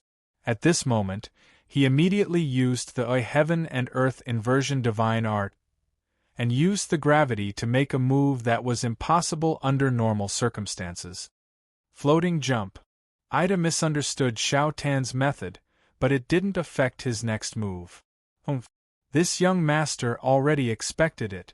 In a flash, Ida took the opportunity to raise his sword, and at the same time, his other hand also raised his gun to shoot. I also expected you to use this move, Xiao Tan whispered, and took out the titanium alloy Jinhua in midair and held it in front of him. Clang, pang pang pang pang pang. The sword and bullets all hit the shield, but they didn't cause any damage to Xiao Tan. What? Ida was shocked. Where did you take this out? Just when he was still in shock, Xiao Tan had already reversed the gravity again, and with the weight of the shield, he fell from the side. Damn it. Ida gradually fell into a decline, and seeing that it was going to be bad, he had no choice but to use the matchless chaotic dance. Bang! In an instant, a strange sound, white light appeared. Ida's body immediately exploded with strong do qi, and his hands also turned into a dual gun state in half a second. But, his arms crossed in a horizontal position, and the 2 guns in his hands continuously shot out flames. The fan-shaped area in front of him was already trapped in a net of bullet. If there was one thing that the generals in the Matchless series had the most iconic special skill, it would undoubtedly be the matchless chaotic dance. The invincible special effect for a certain period of time, the ability to forcibly remove control, and the powerful destructive power. It could be said that advance can be reversed from defense to offense, and retreat to escape from encirclement. However, good. It's good that you used it.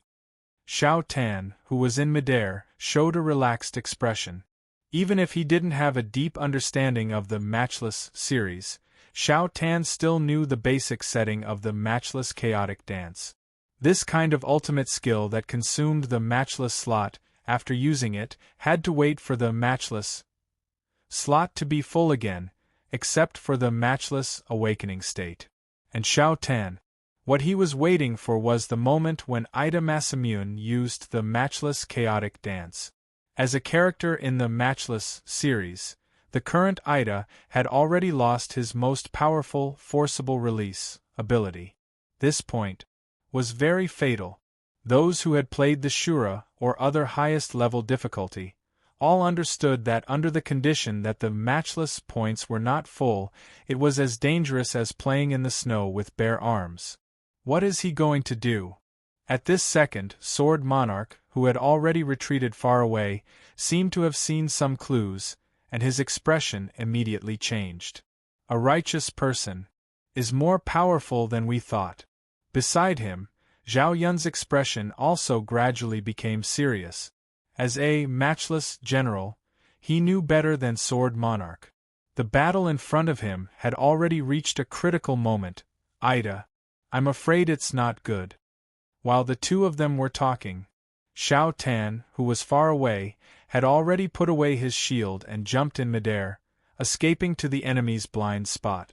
The moment Ida Masamune's matchless chaotic dance stopped, the assassin in the air finally revealed his fangs.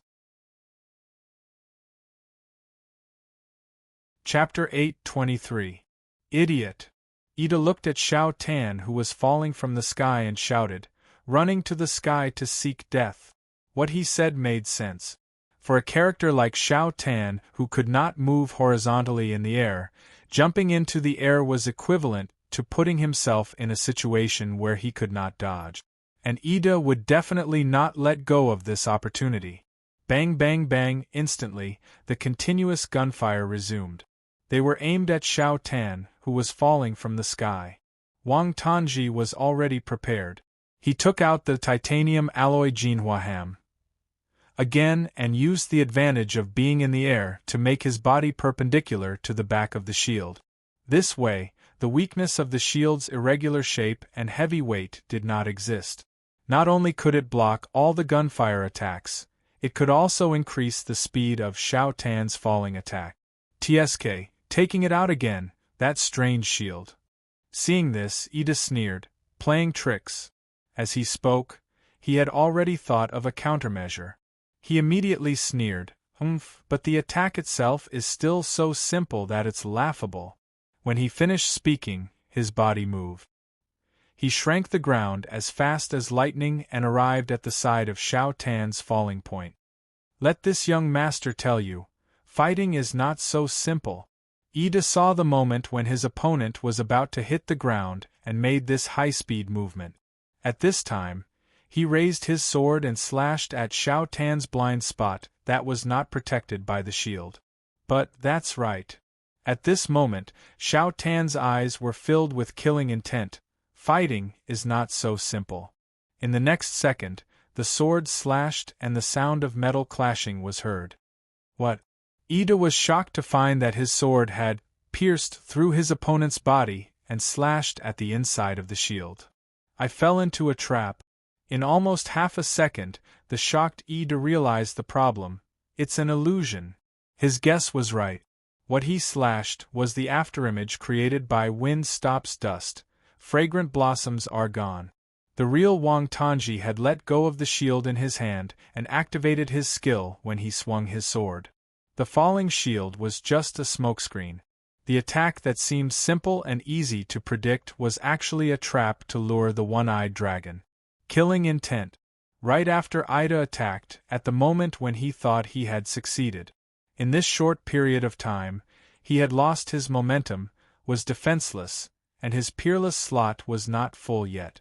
The only defense he had was the armor on his body. In front of the edge of assassin, that kind of defense was not even worth mentioning. It's over. Sword Lord 12 regrets and Zhao Yun both concluded in their hearts. Even Ida himself felt that his life was coming to an end. But his life was not meant to end. Ha! A low shout pierced through the air. When the demonic sound entered his ears, his 3 souls trembled. Along with the shout, there was also a huge string of prayer bead. The string of red and black giant beads flew horizontally like a gust of wind. It hit the waist of Wang Tongji, who was about to stab with his hidden blade. Xiao Tan was more alert than others. He did not lose his calm because of the head in front of him. At the moment of life and death, he understood the danger in time. He retracted his momentum, twisted his body, and rotated his arm to block. He barely blocked the sneak attack of the string of prayer bead. Tisk! This time, it was Xiao Tan who snorted. Because this attack made him suffer a lot. The prayer beads were full of demonic energy. Although the revolving impact caused by the beads was not very strong, with the support of the demonic energy, it became a huge force. After all, Xiao Tan was using a short weapon. When he blocked, most of the force was quickly transmitted to his arm. Under that block, his life points dropped by 14% and half of his body was numb. Little brother, Be careful. Seeing that Xiao Tan was sent flying by the force, his body was full of flaws. Sword Lord immediately strode forward to help. Anyway, the other side interfered first. It was understandable that he went up to help. Fortunately, Ida was arrogant by nature. He would not do such despicable things in battle. He did not take the opportunity to chase after Xiao Tan. Instead, he stood in place and turned his head to look in the direction of the prayer bead. A few seconds later, Xiao Tan suddenly landed. Sword Lord and Zhao Yun rushed over to protect him. The string of prayer beads had already flown back and returned to its owner's hand. You? Who told you to meddle in other people's business? Ida looked at the other party and asked angrily. Xiao Tan and the other two also looked at that person. It was a burly man who was as tall as a tower. His upper body was only equipped with pauldrons and gauntlets, revealing his sculpture-like pectoral muscles and abdominal muscles. A string of small, relatively speaking, black prayer beads hung around his neck, and in his hand, he held a string of huge prayer beads that were as big as a human head. He wore loose black trousers and boots, wrapped in a pale yellow kasaya skirt. In terms of appearance, he was bald. There were 4 black diamond-shaped runes on his forehead. There were also 2 big and 2 small red horns on his head. His face was very fierce. His face was sallow. He looked to be in his 50s or 60s. His eyebrows and beard were white. His beard was like steel and spread to the front of his throat. His hands were no longer human hands, but a pair of red claws. The surface of the claws was covered with carapace-like skin. Ida, don't fail to appreciate my kindness. The man slowly walked over from the wasteland. As he walked, he said, "If it was not for me, you would be a dead man now." His voice was like thunder, and there was a majesty in his tone. Ping Qing Sheng. Zhao Yun looked at the man with a serious expression. He muttered the other party's name. "It seems like a very powerful guy has come," Xiao Tan said. "He is a strange monk who is obsessed with Yuan Lu Ji's power. His body has been demonized." Zhao Yun continued, however, "He's indeed very powerful. Not only does he have boundless strength, but his devil qi is also very powerful. Moreover, he's also very cunning and resourceful. Compared to Daji, he's even better." While they were talking, Ping Qing Sheng had already walked in front of Ida. "One-eyed dragon, the job of guarding is also very important. If you lose your life because of a moment of anger, it will trouble Lord Yuan Lu Ji." Humph. Other than Yuan Lu Ji, Ida did not accept anyone. Even if Ping Qing Sheng was his superior, he still dared to refute. "Stop talking nonsense. I have my own limits. I don't need you to teach me a lesson."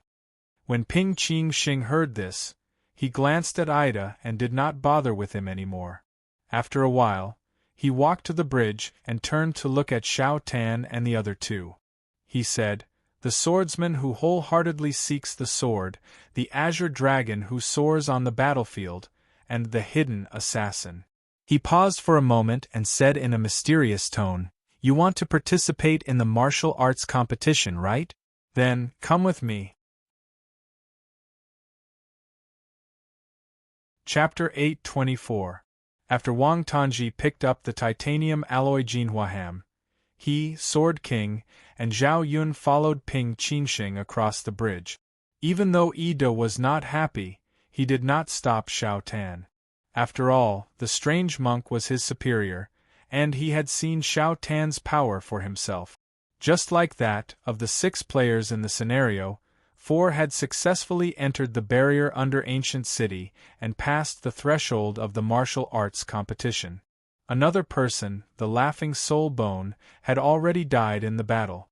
The last one floating outside was Feng Bujue. 15 minutes later, in front of the Iron Chain Bridge at the main entrance of the ancient city, there was another group of human figures that came over in a mighty manner. Ida looked into the distance and muttered, "Another batch?" There were more than 10 people in the batch that he spoke of, and they were experts from different spacetimes. There were 5 from the King of Fighters world.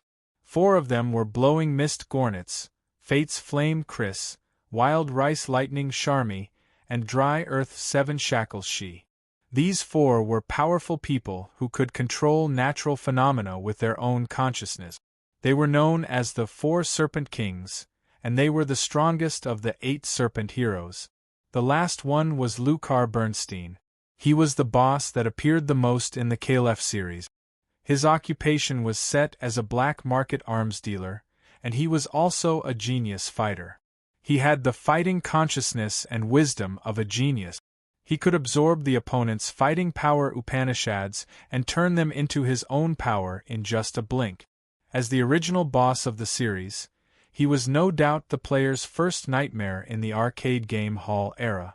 Then there were the 4 generals from the unparalleled world. They were Ancient's evil Dian Wei, Dong Wu's fighting general Gan Ning, 10,000 Man's enemy Zhang Fei, and Ghost's Haiba Honda Tadakas. They were super generals from the 4 major forces of Unparalleled. Basically, they were not idols. In terms of fighting power, the uglier they were, the stronger they were. A handsome guy like Zhao Zilong had no chance of winning against them. Then, there were 2 people from the Thunderbolt universe. One of them was the invincible legend of Japan, the god of war Minamoto Musashi, who was known as the #1 handsome young man in Japan. Beside Minamoto Musashi was Emo Xiaonu, who was known as the #1 handsome young man in Japan. Emo Xiaonu's appearance could be said to have raised the average appearance of their troops. To a certain extent, it also highlighted the ferocity of the 4 unparalleled fierce generals beside him. Finally, there was a strange guy mixed in with this group of people. He was wearing a long purple suit and a smiling face on his face. His hands were in his pockets, and he walked quietly in the middle of the group.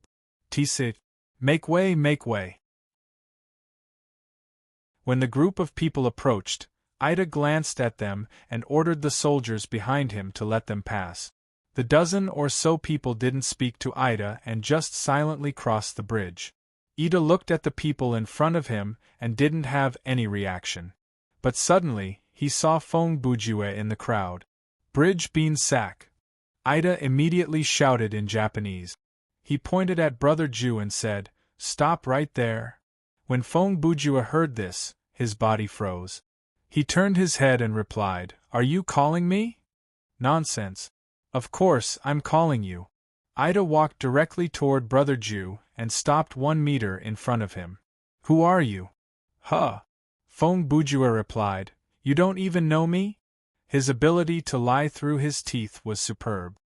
"I'm Wei Yan." "Huh? So you're Wei Yan?" Zhang Fei, who was in the crowd, heard this and turned his head to look at him. "I say, Uncle." Chris, who was walking in front, covered his face and shook his head. He said to Uncle Ida, "Can you not cause trouble? Do you think I'm an idiot?" Ida was not easy to fool. He immediately shouted at Brother Ju, "It's not like I haven't seen Wei Yan before. Except for the mask you wear, do you look like Wei Yan at all? And the mask you wear is completely different from his." "Actually, it's like this," Feng Bujue calmly replied. "A while ago, my lord complained that my hairstyle was like a black rapper, that I dressed like an orc, that my body was like a cosplayer, that my moves were like Ninja Turtles, and that I spoke like an autistic person. I thought, no matter what, I'm a general. Even if I don't know how to recite poems and write essays, I know a lot of words. So, I can be considered a semi-literate person. It's not good to always show others that kind of image. So, I went to get a haircut, changed my clothes, cured my bow-legged legs, learned rap from military counselor for half a month, and lost some weight." He paused and pointed to his face. "The mask I wore before doesn't match my current look, so I bought a new one." "Who are you lying to?" Ida was shocked. This was the first time he had seen someone who could lie so calmly. "Who are you?" "Ah, Brother Feng, I think it's better to forget it." Mo Xiaonu, who was walking at the back of the group, said, I already said it won't work, Brother Feng? Ida heard this and looked at Brother Ju suspiciously. What Brother Feng? Feng Bujue continued to play dumb. Please call me General Wei or Wen Chang. You brat. The veins on Ida's forehead bulged and he clenched his fists. Are you deliberately playing with me? Previously, when he fought with Xiao Tan, he had already accumulated a lot of anger. Now that Feng Bujue poured a ladle of boiling oil on him, he naturally burned up again. Tell me, who are you? Otherwise, this young master will chop you up right now. Okay. Feng Bujue saw that the muddling through plan had failed, so he started Plan B. This plan. Simply put, it was Plan B. To be more precise, it was pretend to be Plan B, since you've asked so sincerely.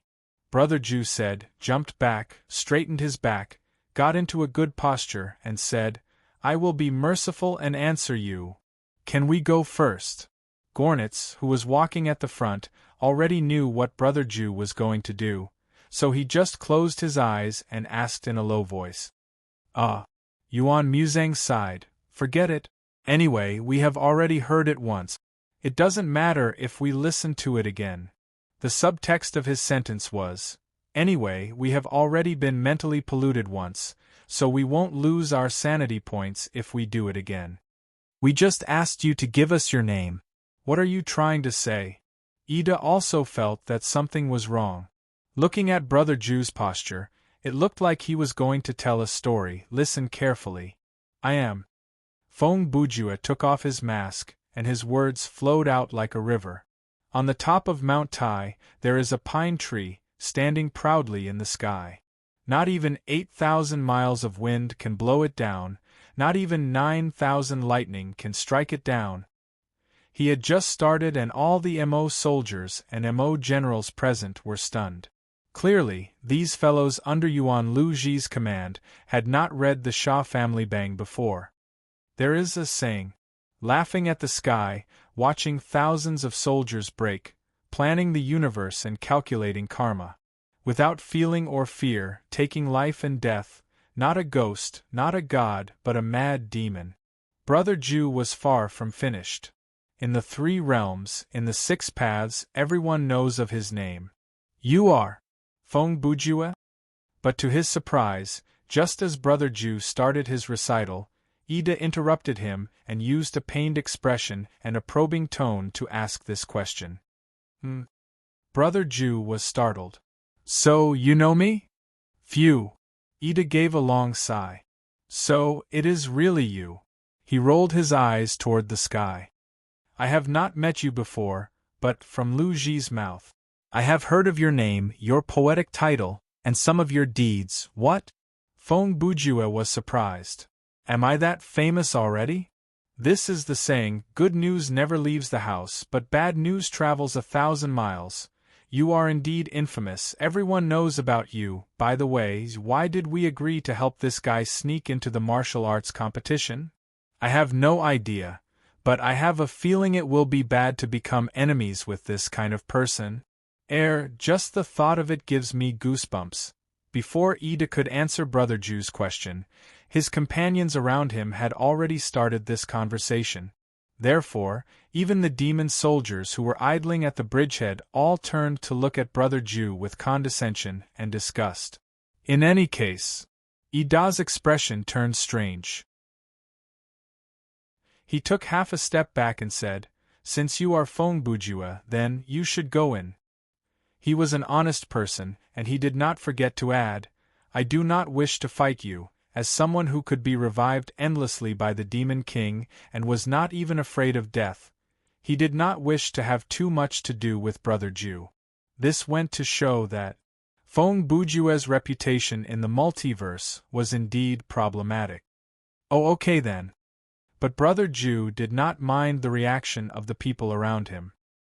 He shrugged and said, If I had known I was so famous here, I wouldn't have disguised myself as someone else.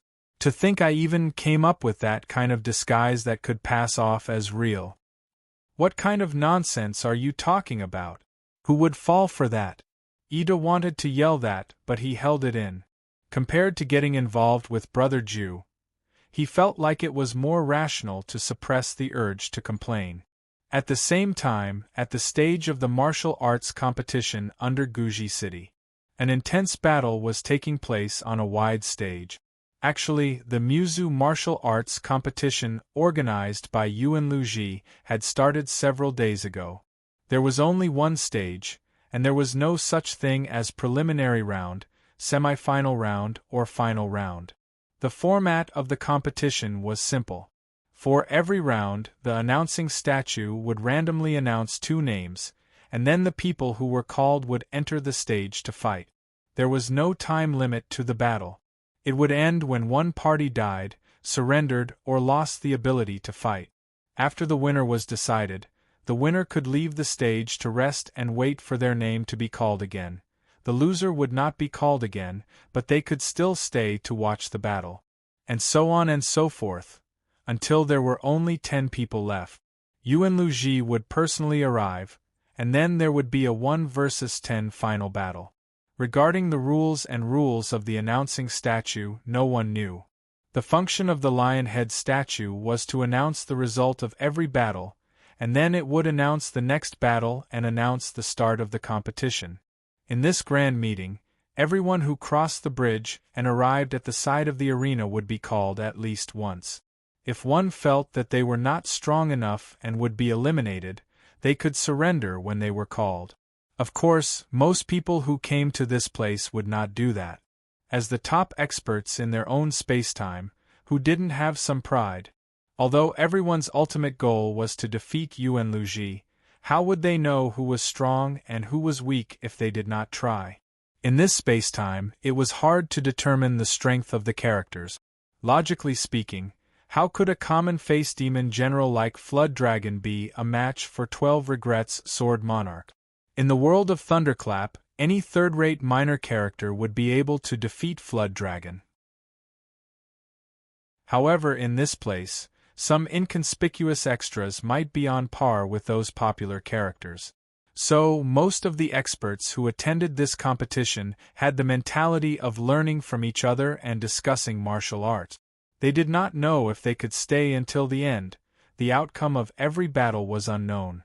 However, not everyone came to the competition with this mentality.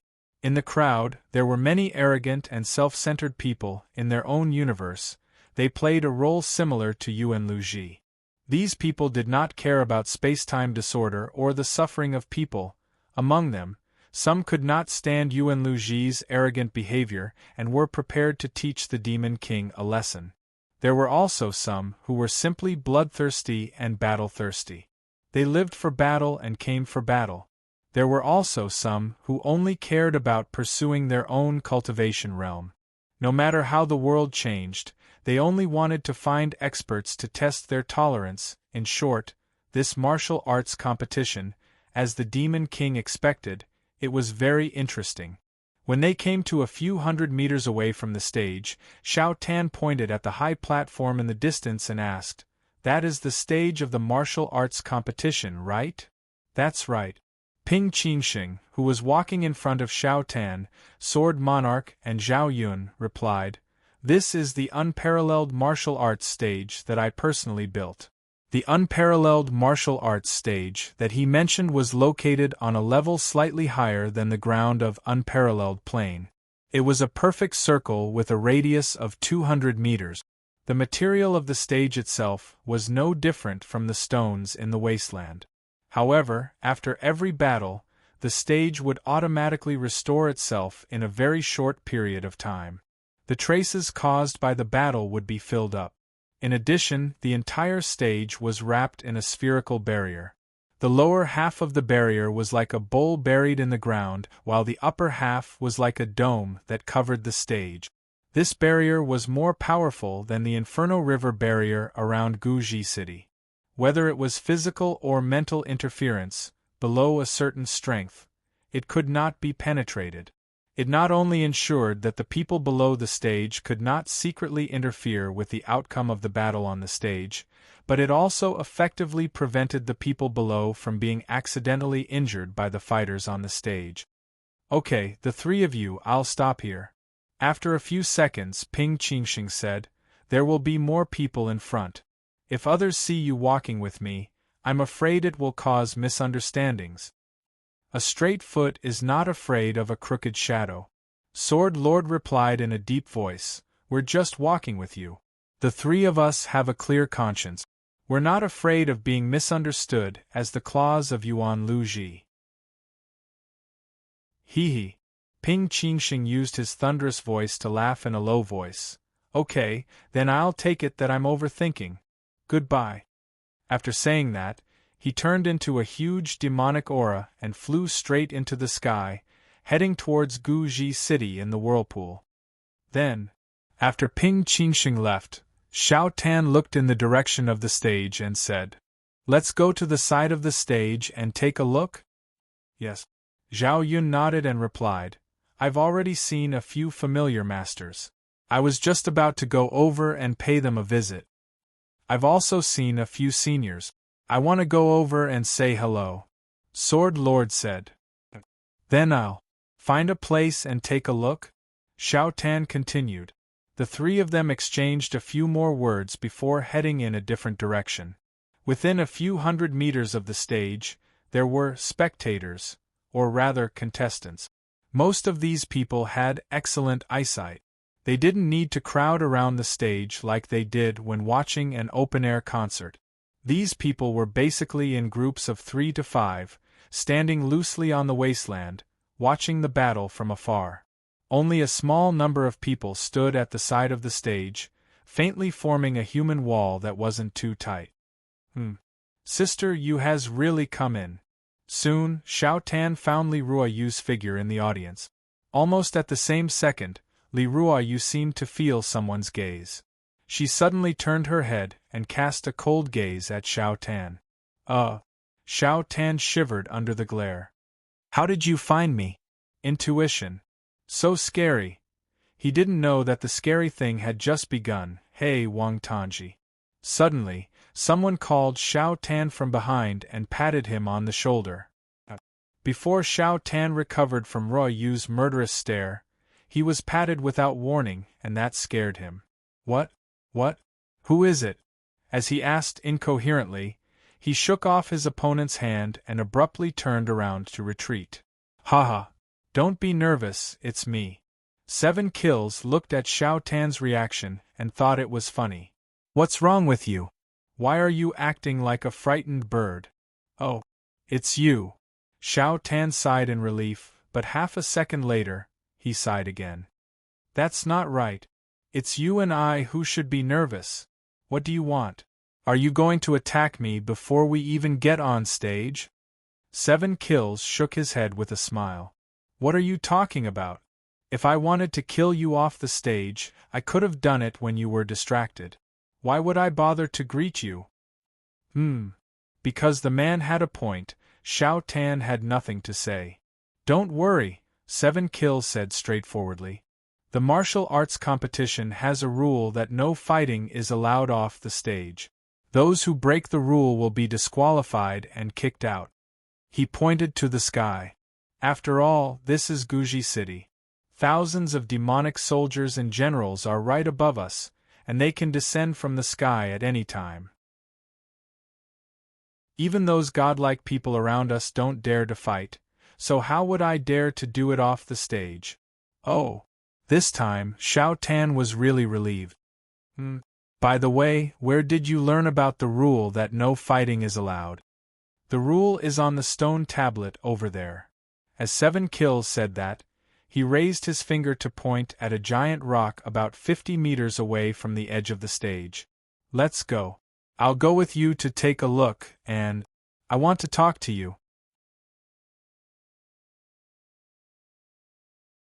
Chapter 825.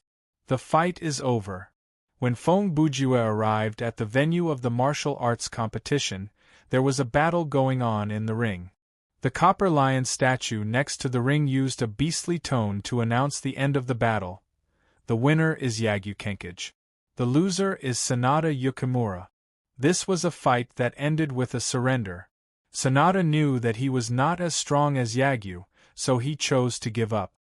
Senior Yagyu, your cultivation is extraordinary. I admire you. After the result was announced, Sanada took a step forward and bowed to Yagyu. Yagyu Kenkage closed his eyes and slowly turned around with his hands behind his back. Thank you for letting me win, Sanada-kun. When he walked down the arena, he didn't forget to give Sanada a way out. However, to be honest, Yagyu Kenkage was just being polite. All the masters present could see that Sanada's strength was not comparable to Yagyu Kenkage's. Although Sanada, who wielded the fiery spear, was more powerful than others, he was still at the level of holding a weapon and having a physical attack. He was far from the level of Sword Saint, who could create attacks at will, not stagnate in form, and 10,000 swords in one. Next match. After the two fighters walked down the arena, the announcing statue continued to announce, Black Iron Array-suk vs. Tachibana Kyo. After the announcement, two figures walked out of the crowd. The one who stepped onto the arena first was wearing a light-colored kimono with a black cloak and a katana at his waist. He was tall and had a cold face. His blonde-white hair hung down to the back of his neck. His every movement showed the demeanor of a tyrant. Just his gaze was enough to suffocate his opponent. He was Black Iron Array-suk, like an indestructible King Kong. In his universe, he was the strongest swordsman with the title of Thousand Slayers. Even when he was suffering from an incurable disease and was dying, he had never tasted defeat. And the person who slowly walked up the stage behind him was wearing a white kimono and blue pleated trousers, similar to a long skirt, a style of Han Chinese clothing that was introduced in Japan during the Wei and Jin dynasties. Similarly, there was a samurai sword at his waist. He was thin and handsome, with long blue hair draped over his shoulders. His expression seemed gentle and peaceful, yet it also revealed a temperament that kept others 1,000 miles away. He was Tachibana Kyo, like a rose carved out of ice. In his universe, he was a weak and sickly genius swordsman.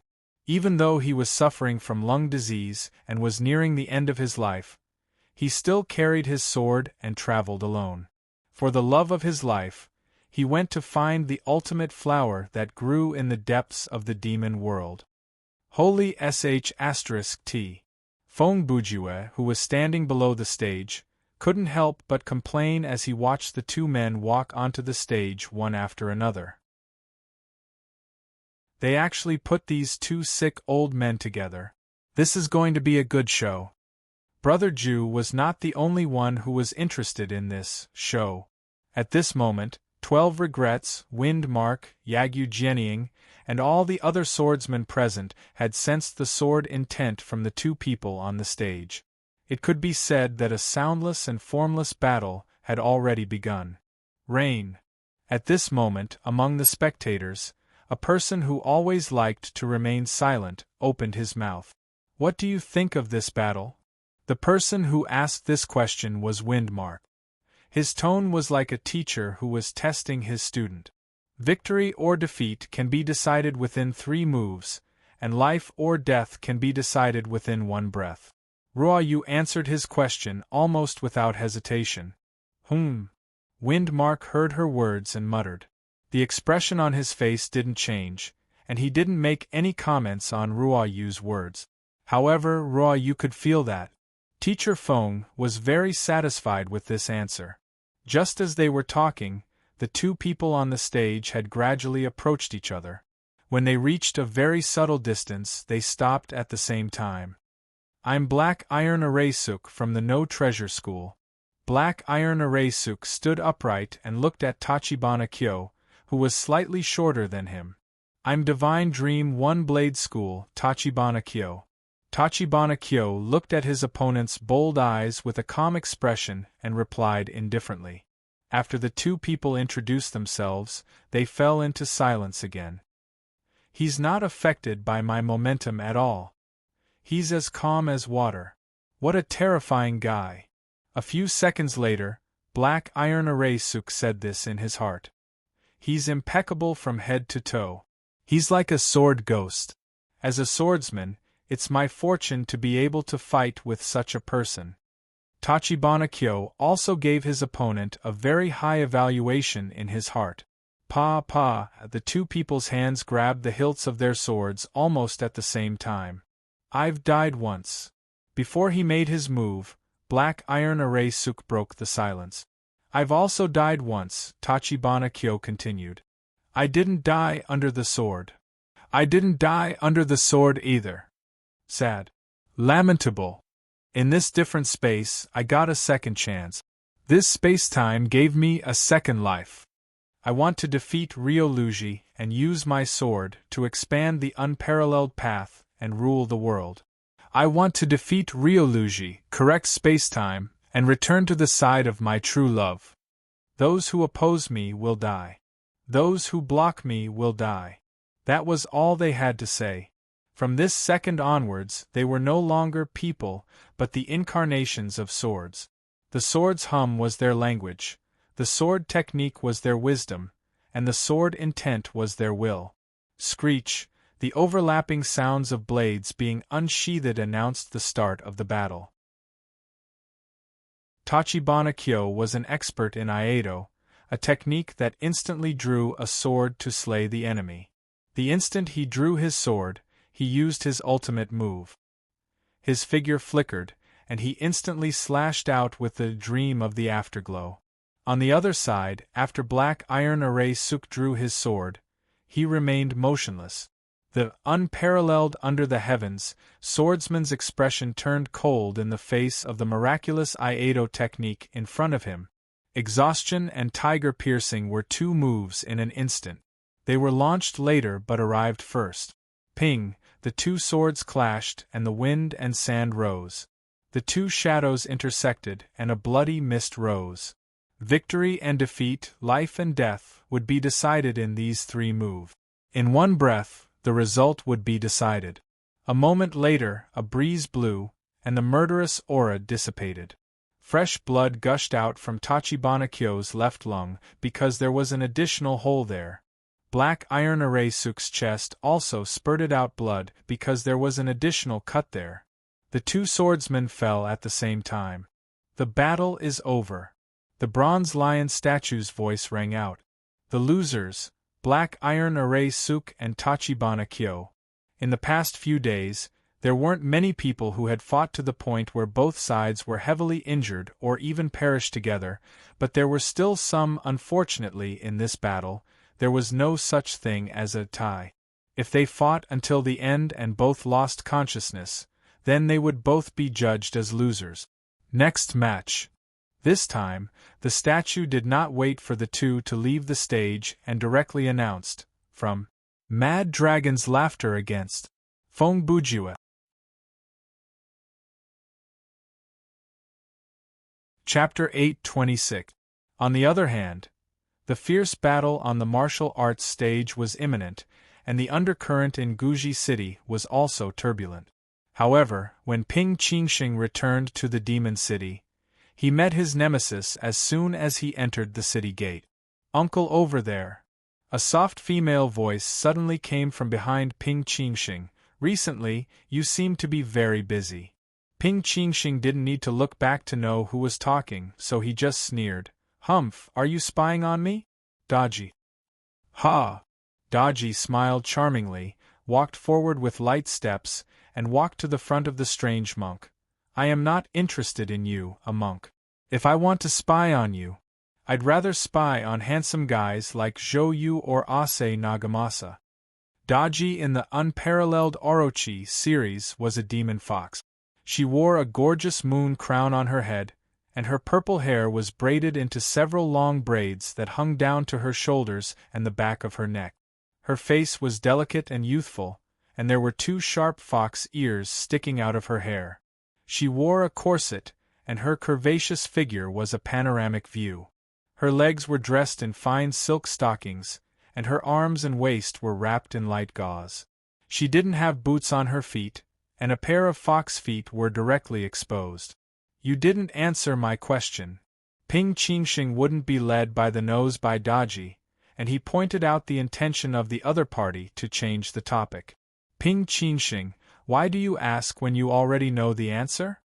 Hearing that, Daji's face suddenly turned cold, and her voice and tone, which was like a girl's coquettish voice, instantly became the voice of a queen. Since we are all sensible people. Ping Qingxing slowly turned his head, looked into Daji's eyes and said, then I might as well tell you the truth. He raised his hand, and the demon aura in his palm was surging. The people you sent to spy on me have been dealt with by me. If you still want to send spies to spy on me in the future, you'd better find a smarter one, since we are all sensible people. Daji imitated his tone and replied without showing any weakness, then why don't you tell me yourself, what are you planning? I don't need to report to you what I want to do. Ping Qingxing's answer could also be interpreted in this way, no way. Humph. Anyway, it's not something good. Daji said. She returned to her soft and lazy tone. Should I tell Lord Yuanluzi? Do you think Lord Yuanluzi will care? Ping Qingxing continued. If you really think so, then I can only say, you, the woman who claims to be a trusted advisor, is nothing more than this. Daji heard that. She was already angry. You better not let me catch you betray Lord Yuanluzi. When she said that, she was already gritting her teeth. Betrayal. Ping Qingxing repeated the word. Don't you think, you, who suggested the martial competition to Lu Ji, are more like a traitor with ulterior motives? He said darkly. Although I also believe that Lord Yuanluzi will not lose to anyone, what is your intention for making such a troublesome and threatening suggestion? Ha! Daji laughed coldly. It's useless to tell you. As she said that, she turned around. Before she left, she told him why she was waiting here. Anyway, when you are not in the city, Lord Yuanluzi said that he wants to see you. Come with me. Are you kidding me? Looking at the scene of the martial competition. After Feng Bujue heard the announcement from the statue, he was extremely depressed. I just got here, and I haven't even sat down for long, and they already announced my name? He was not picky with his words because he was really sitting on the ground. The reason Brother Ju sat down was simple. The damage from the battle with the Laughing Soul had not fully recovered, and sitting would heal faster than standing. F***CK. Feng Bujue glanced at the game menu and said, Life points 65%, Stamina points 2021, Sorcery points 102. He gritted his teeth and walked to the training ground. Fighting with the people from the world of lightning in this condition. That's not good. Wait a moment.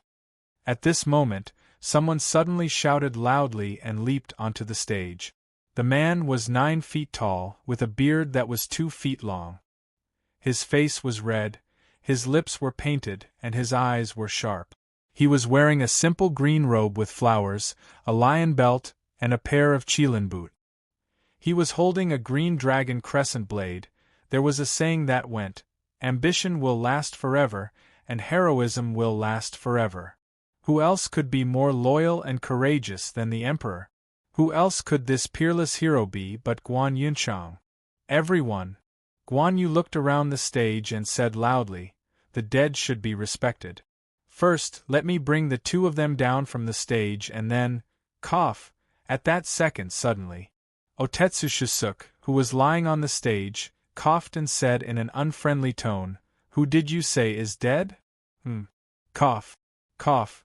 2 seconds later, Tachibana K also coughed out a mouthful of blood and said, I think I can still be saved.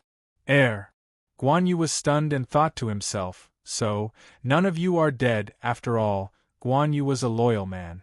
Regardless of whether these two were dead or not, since he was already here, he might as well give them a hand.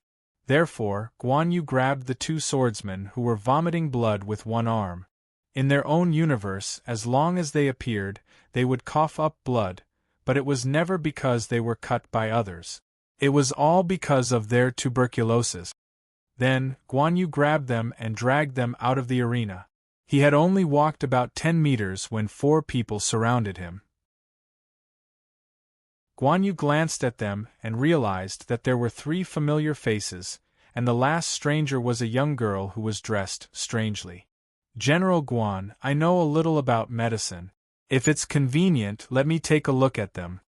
Hannah Jian bowed at Guan Yu and said, While Guan Yu was still hesitating, the righteous trio spoke.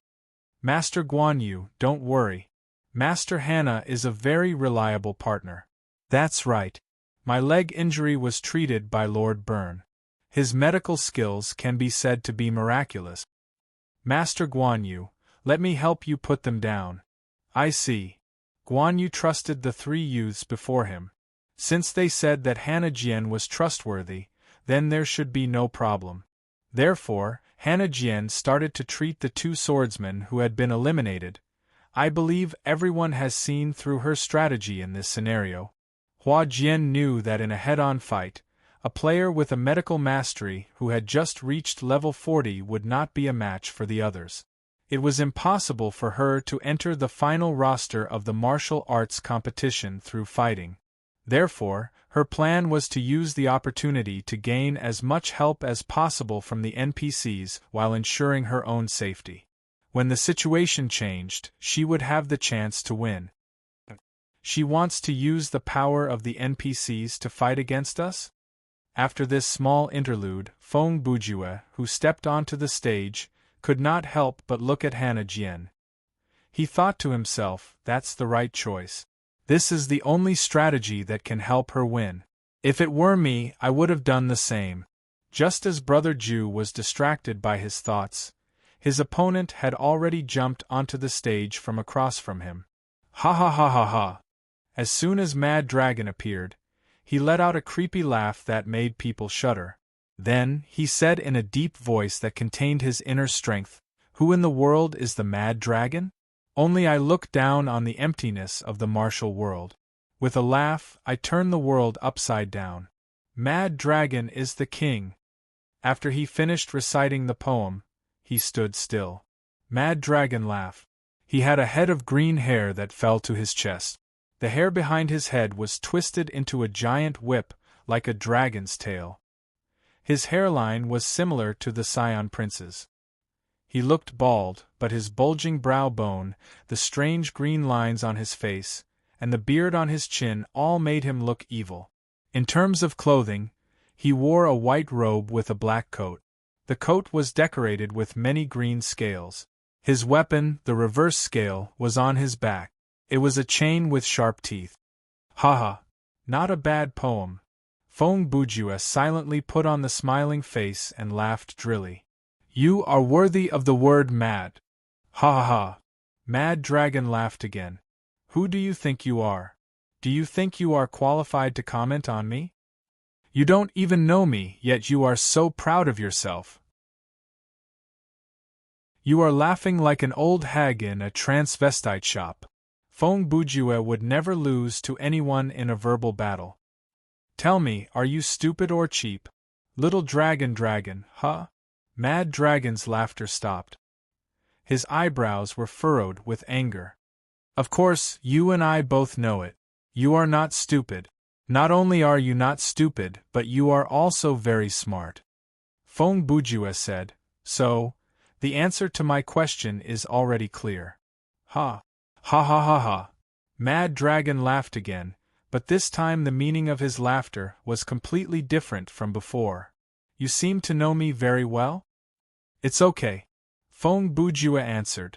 To sum it up, you are a sister Khan, but your sister does not like you. Your whole life has been entangled in this twisted love.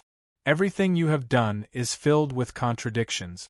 As a person who is extremely rational in his bones, you have chosen madness because, to a certain extent, madness can help you hide your real emotions and lessen the pain in your heart. Thus, under the extreme emotions of creating pain and self-satisfaction for yourself, you developed the ability to play the fool, and led to one tragedy after another that harmed others without benefiting yourself. Feng Bujue, is it?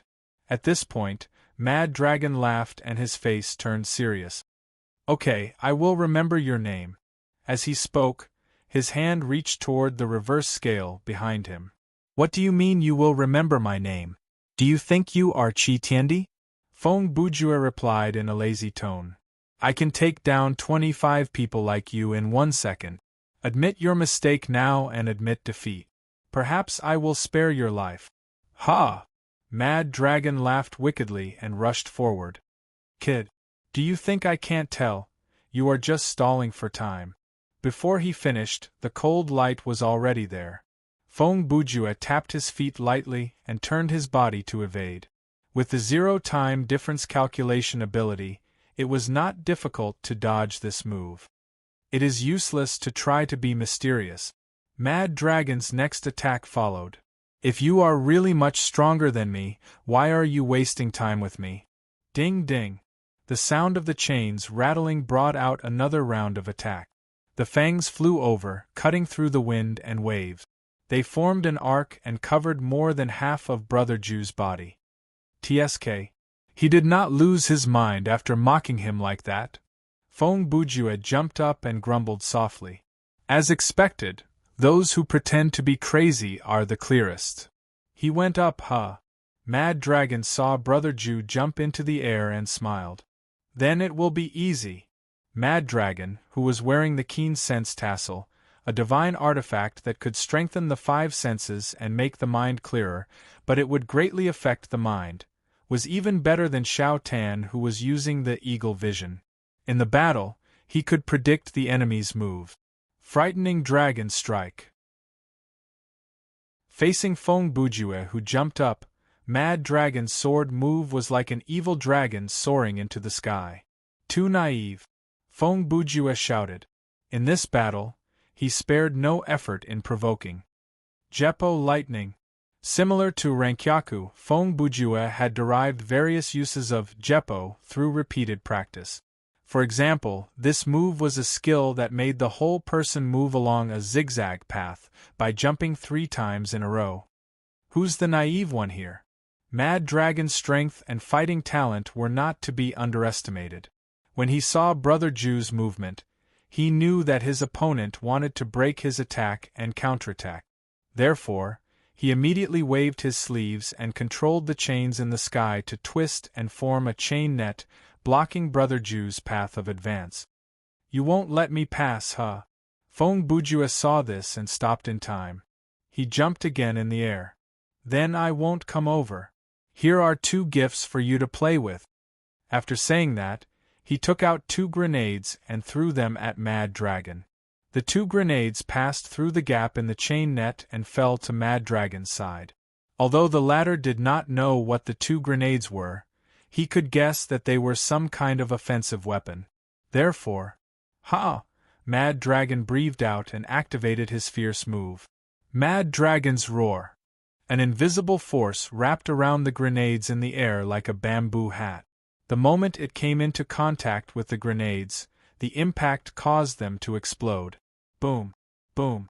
The sound of the explosion was accompanied by shattered pieces of metal and dust that filled the air. At this moment, the 2 sinister madmen did the same thing. They threw out their hidden weapons. Chi! Chi! Chi! Chi! Chi! Chi! Mad Dragon laughed and shouted in a low voice. Dozens of green lights burst out of the green scales on his body and flew up into the sky. Feng Bujue also shouted softly and took out Death Poker. The special effect of Soul Chaser was immediately activated, and hundreds of golden lights rushed toward the enemy. For a moment, the 2 colors of energy collided in the air. It was as powerful as thunder and as fast as lightning, scattering tens of thousands of stars in half a day. Nearly 100 meters around the 2 of them were involved in a chaotic explosion of light. Ha ha! You despicable person! You want to ambush me? Mad Dragon quickly retreated several meters. While using his chain to block, he scolded shamelessly, You sure have a lot of hidden weapons on you. First, there were those 2 explosive things, and then there were these golden streams of light. What did you say? When did I use any hidden weapons? In terms of shamelessness, Feng Bujue would not lose. The skill that I used earlier was called Thunderhand Fist of the North Star, and this skill is called Soul Chaser. They are both open-ranged attacks, so how can you say that I ambush you? He changed the topic. But you used that sound like you're about to poop and silently used so many hidden weapons on me. This kind of dirty behavior is too ugly. Looking at the performance of these two on the stage, the other contestants below the stage all blushed with shame. It could be said that there was always a mountain taller than the mountain, and a pit deeper than the pit. These two powerhouse contestants who were crazy, wild, sinister, ruthless, and shameless were really eye-opening. What Big Dipper hand thunder fist? Did you learn that from Jiaji? Even Xiao Tan could not help but mock Brother Ju from below the stage. Are you trying to test my location with your words? Looks like your eyesight is not that good, Feng Bujue. On the stage, Mad Dragon once again saw through and exposed Brother Ju's intention. When he said that, he kept moving, causing his voice to flicker left and right, front and back, drifting in and out of place. Are you talking to me? Brother Ju, who was in the air, took out the deceitful pocket watch and adjusted his voice to that of Lianmei, Kuang Long's sister. He mimicked the tone of a thunderbolt. Little Long Long? In the smoke, his sister's voice came out, and it shocked Kuang Long. In the past, it had always been Kuang Long who used the weakness in his opponent's heart to mess with, provoke, and even toy with his opponent to control the battle. But today, he was facing someone that he did not understand at all, Feng Bujue. With the advantage of information, Brother Ju became the master of this battle, and Kuang Long was the one being toyed with. Ah! After one breath, Kuang Long was enraged. He was truly enraged. He knew that the voice was imitated by his opponent. His sister would not use that tone to talk to him. You horrible kid! I want you dead! Ha ha ha ha! Feng Bujue's maniacal laughter came, and he was still using Lian Amei's voice. I'm already dead. Little Long Long, it was you who killed me. Do you still remember? Go to hell! Kuang Long roared. He leaped into the air, grabbed the inverted scale blade, and charged toward the source of the voice. What's wrong? How does it feel to kill someone you love? Feng Bujue knew that his opponent had taken the bait, so he activated Body Enhancement spell. He used Jeppo and retreated. Every word that came out of his mouth was like a knife. Do you regret it? Do you feel pain? Do you feel sorrow? Do you feel regret? Ah! Kuang Long's speed increased as well. His ultimate skill, Reverse Slash, Unparalleled Mad Dragon Slash, was ready to be unleashed. He had to close in on his opponent before he unleashed his ultimate skill. Oh, by the way, at that moment, Feng Bujue suddenly put away the voice changer and used his own voice to ask, "Don't you think you're being too rash?" His words seemed to be a kind reminder, but when it entered Kuang Long's ears it sounded like a curse. When someone reminded his opponent in the middle of a battle, it was clear that victory was already within his grasp.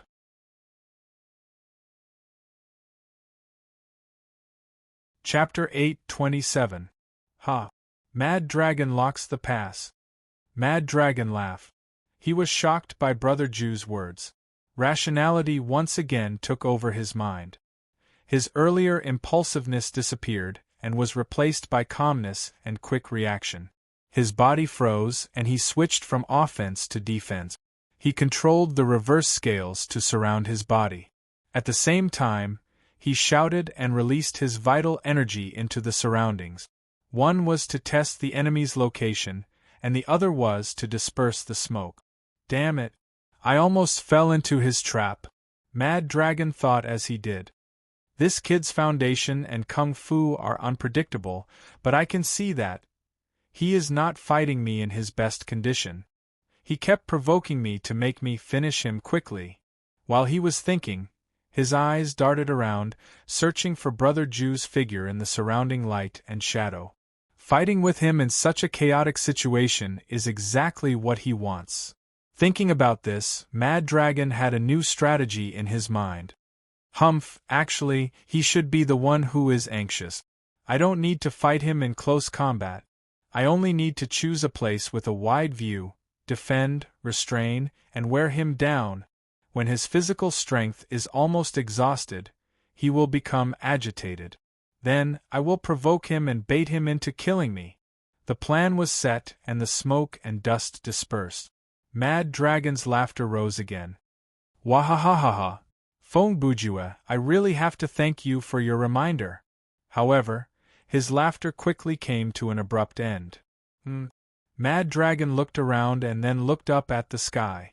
He realized that he was the only one left on the training platform.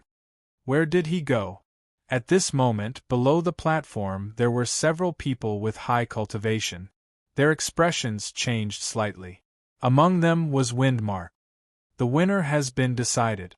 Uncle Feng closed his eyes and said in a low voice. Before he finished, there was a sudden change on the platform. Poof! Then, he saw a kitchen knife neatly plunge into the back of Mad Dragon's heart. Kuang Long laughed.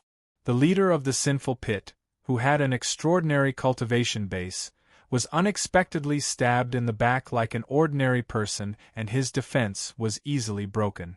Feng Bujue used to swift as the wind, move like thunder, and must break defense blade to make this almost impossible thing possible. How is this possible? Mad Dragon's body stiffened as he spat out a mouthful of blood. I told you you're very smart. Feng Bujue's voice rang out from behind Kuang Long. To deal with ordinary people, one trick is enough. To deal with people who think they're smart, 2 traps are needed. But to deal with people like you who are really smart, at least 3 layers of schemes are needed. As he spoke, Brother Ju pushed the kitchen knife further forward, further crushing Mad Dragon's heart. Delaying, infuriating, reminding, all kinds of unpredictable strategies, all for this attack.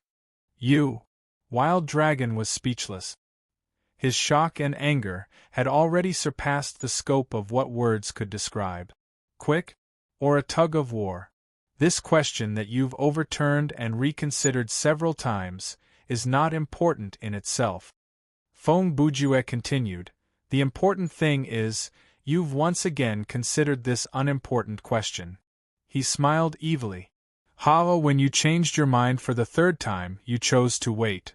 You were waiting for the smoke to disperse, waiting for me to appear, waiting for me to attack. Because after the fight just now, you thought that you had a certain understanding of my skills. You thought that it was impossible for me to do what you're doing now. And this is the biggest mistake you've made in this battle. It's also the only mistake. Cough! By the time Brother Ju finished speaking, Mad Dragon had already fallen to the ground. This evil leader only had 1 breath left. At this time, Feng Bujue pulled back his kitchen knife and looked at Mad Dragon with a sympathetic expression. Sigh. You and I have fought. Since you're about to die, I should say a few words to comfort you.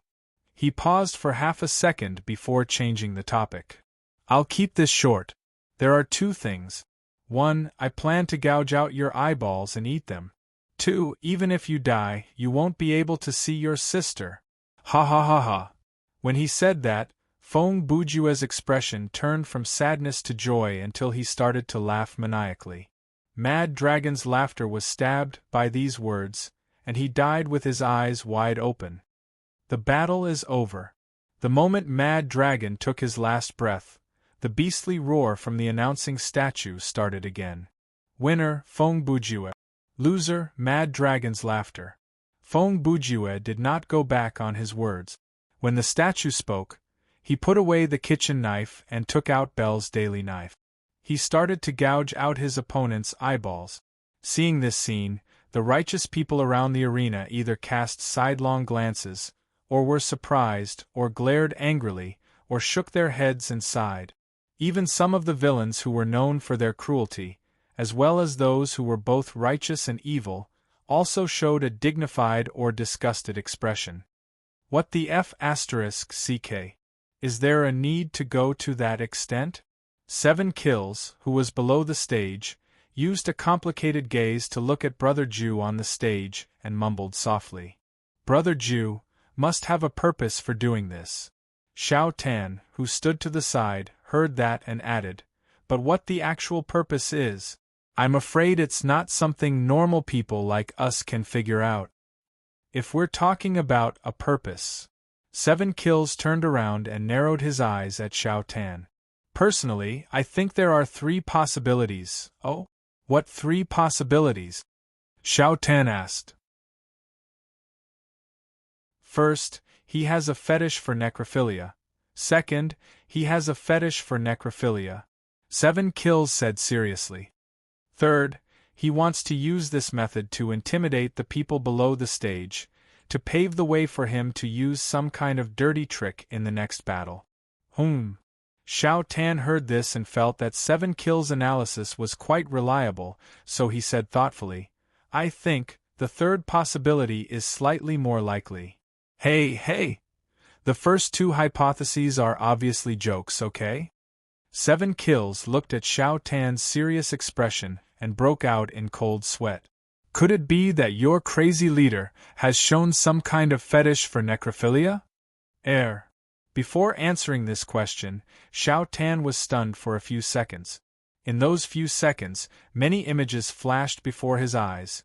Brother Ju violently searching the body, Brother Ju whipping the body, Brother Ju taking out equipment from the body, Brother Ju using the body to replenish his protein, and so on. Now that you mention it. Several seconds later, Xiao Tan said, "I seem to have discovered something." As the 2 spoke, Feng Bujue had already gouged out Mad Dragon's eyeballs. After removing the eyeballs, Brother Ju grabbed the muscle behind the eyeballs without hesitation. Like holding a cherry, he lifted the pair of eyeballs above his head. Then, he craned his neck, opened his mouth, and placed the pair of eyeballs into his mouth. Gulp. Hua Jian, who saw this, almost vomited. So disgusting.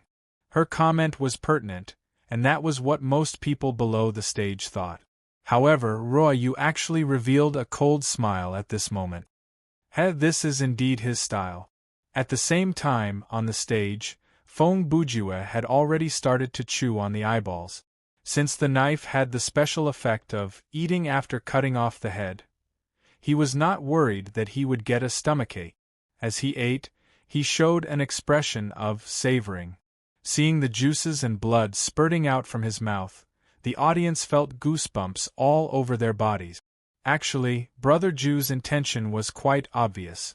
First, just as 7 Kills had guessed, he wanted to use this opportunity to intimidate the other contestants and gain an advantage for himself in the upcoming battle. Even though most of the contestants present had strong mental fortitude, after witnessing such a perverted act, they were more or less affected. Even if the effect was minimal, it was something that Feng Bujue was more than happy to do. Secondly, Feng Bujue used the few seconds when he squatted down to take out the eyeballs to search Mad Dragon's body. After all, he was a powerful NPC. Brother Ju estimated that the weapons, armor, and the divine equipment, tassel of the keen sense, on Mad Dragon's body should be at least perfect equipment. If he could get his hands on it, he would make a killing. Unfortunately, the result of searching the body was nothing. Obviously, the system would not allow the players to become rich by picking up corpses in this martial arts tournament. Also, Brother Ju's actions had a third purpose, and that was, he really did want to eat something other than the life points recovery potion to recover his health. As everyone knew, Mad Dragon loved to eat human eyeballs when he was alive. This gave Brother Ju the inspiration to do such an ironic thing. Next match, after Feng Bujue walked down from the stage, Mad Dragon's body was still lying on the ground, and no one cared about it. The announcing statue naturally did not care about it. It just continued to read, from Yao Songtian against Ruyu Ruali. As soon as it said that, the sky above the stage changed. The thunderclouds, which were already heavy, suddenly let out a continuous rumbling sound. It sounded like a low whine. Not long after, colorful shadows of evil spirits flew down from the sky. Once these monsters appeared, They were like a swarm of hungry locusts. They went straight for Mad Dragon's body. Then, there was a rain of blood, and bones and flesh flew everywhere. In the blink of an eye, the evil spirits had eaten up Mad Dragon's body. They flew back into the air and circled. In the next second, below the stage, a silhouette floated up. 5 turbid evil world, 6 sins destruction, demon wave curse sea, swallowing Bodhi. The poem was recited, and the evil figure appeared. A monk with red lips and a pale face flew up to the stage with his eyes closed. He had long white hair, a feminine face, and a demon-like temperament. He was a monk because he was wearing a golden red kasaya, holding a string of Buddha beads in his right hand and a demonic staff in his left. If he didn't have the items of a monk, then he would basically be a beautiful humanoid monster. Don't be careless. When Yao Songtian appeared on the stage, Windmark spoke again. This sentence was no doubt meant for Ruyu. Thank you for your concern. Hearing this, Ruyu replied. She then stepped forward, leaped up, and stepped onto the battle ring. Before she arrived, the poem was already recited. The falling flowers are like snow-stained lonely shadows, the dense rain is desolate and the moon is bright. If the heart is still, it is alienated, leaning on the sword and drinking alone without asking for love.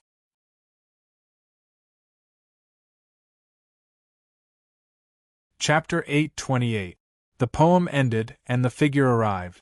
On the martial arts stage, Ruyu stood with her sword in hand. Her elegant figure and beautiful appearance. Her sword intent was outstanding, and her killing intent was sharp.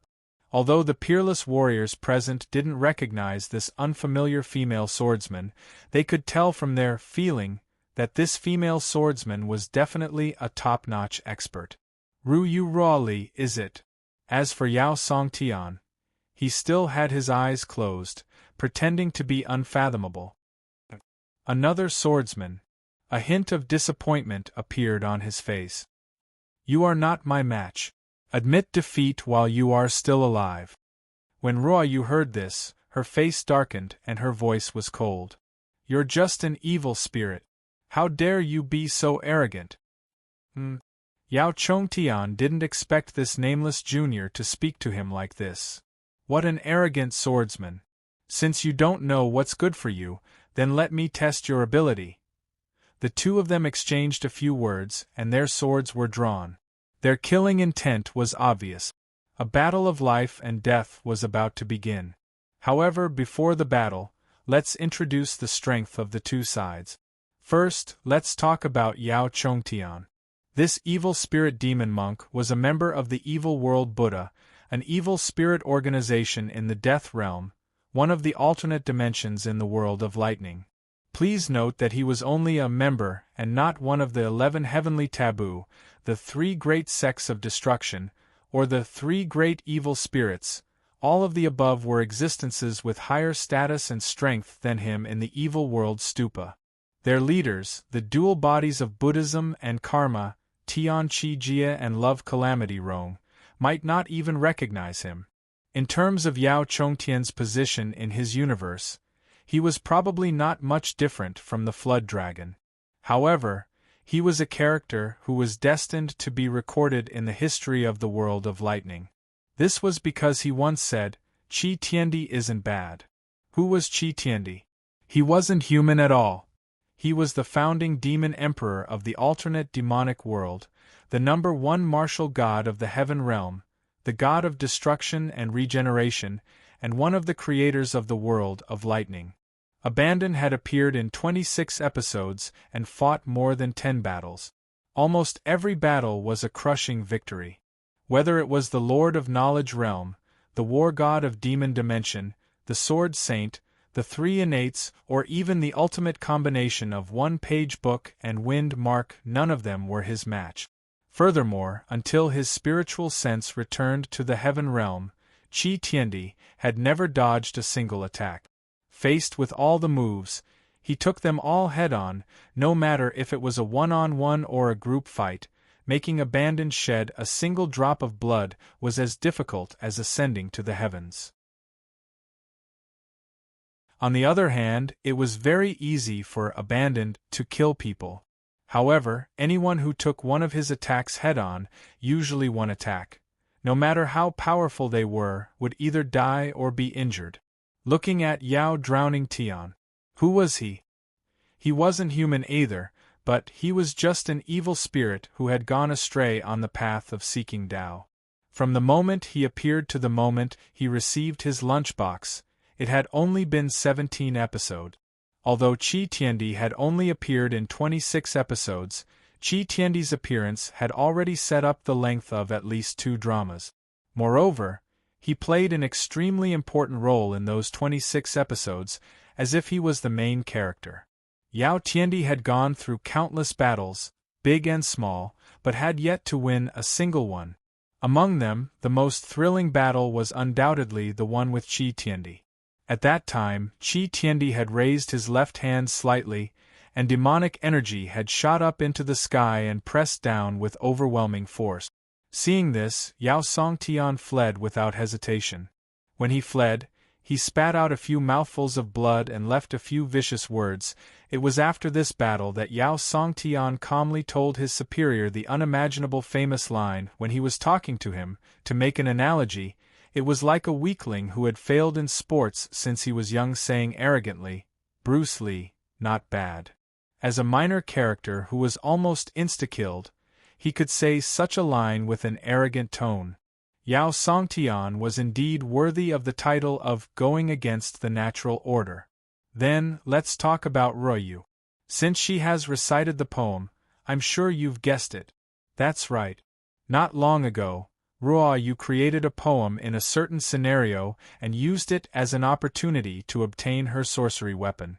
But before listing the description of this weapon, let's take a look at her character's data. Like Rain, Level 47 Title, Thousand Evil / Title Ability, Preemptive Perception EXP, 4585610047000000 Skill Points, 2,187 Game Coins, 3082000 Mastery. General Ability A, Workmanship D, Sleuthing C, Fighting S, Marksmanship D, Medic E, Sorcery B, Summoning NA. Inventory, 14/30 Heavenly Fragrance Glue X3, Life Points Recovery Potion M. X5, Hemostatic Bandage X5, Poison Antidote X5, Antifreeze X5, Burn Medicine X5, Constant Dim Lantern, Fading Sight, Goliath's Wings, Forest of Lone Trees, Mad Whetstone, One Glance, Time Capsule, 40 Years Large, Riot Shield, Equipment. Holy Seal, Cool Cat Skin, Feather of Falling Flower, Broken Cheek, Quell the Lost Boot. Storage, 5/15 Puzzle Card, Iron Piece, Puzzle Card, Sapling, Puzzle Card Juice, Puzzle Card Scream, Puzzle Card Malfunction. Skill Column, 9/12 Fallen Flower Scattered Flower Heaven's Gate 4 Steps / Bright Jade Skill Level 6 Butterfly Spirit Shadow Swift Light Secret Style White Rose Traceless Shadow Spirit Return Double Pole Killing Phoenix Death Phoenix Life. Considering that this was the first time Ruoyu's detailed data had appeared, there were a lot of items and skills that needed to be explained. So, I'll skip that part for now. In the later part of the document, I'll explain it in detail based on the actual battle situation. Here, it all depended on her spiritual weapon name, origin Water God Sword, type, spiritual weapon quality, excellent attack power, attribute, Water Special Effect 1, origin Born at Will, summon this weapon without using spiritual energy value, Special Effect 2, Origin Water True Form, any physical or non-physical attack will not be able to destroy this sword. A remark, only those with a special bloodline can comprehend the ultimate sword. It is extremely soft, yet extremely strong. It has form, yet it has no form. The sword contains righteousness, and it will exist forever. It will destroy demons and evil, and it will look down on everything. On the martial arts stage, evil spirits were floating in the air. The surging demonic aura set off waves of murderous wind. All evils in the world, listen to my call. Yao Drowning Sky chanted the incantation and announced the start of the battle. He stabbed his staff into the ground, and his hands moved back and forth in front of his chest as he chanted the incantation. His demonic voice resonated, and his demonic aura rose again. Sigh. Ruoyu saw this and sighed softly. His attitude is indeed arrogant, but his whole body is full of flaws. In the blink of an eye, Ruoyu moved forward, ignoring the demonic aura as if it was nothing. In an instant, she was only one step away from her opponent.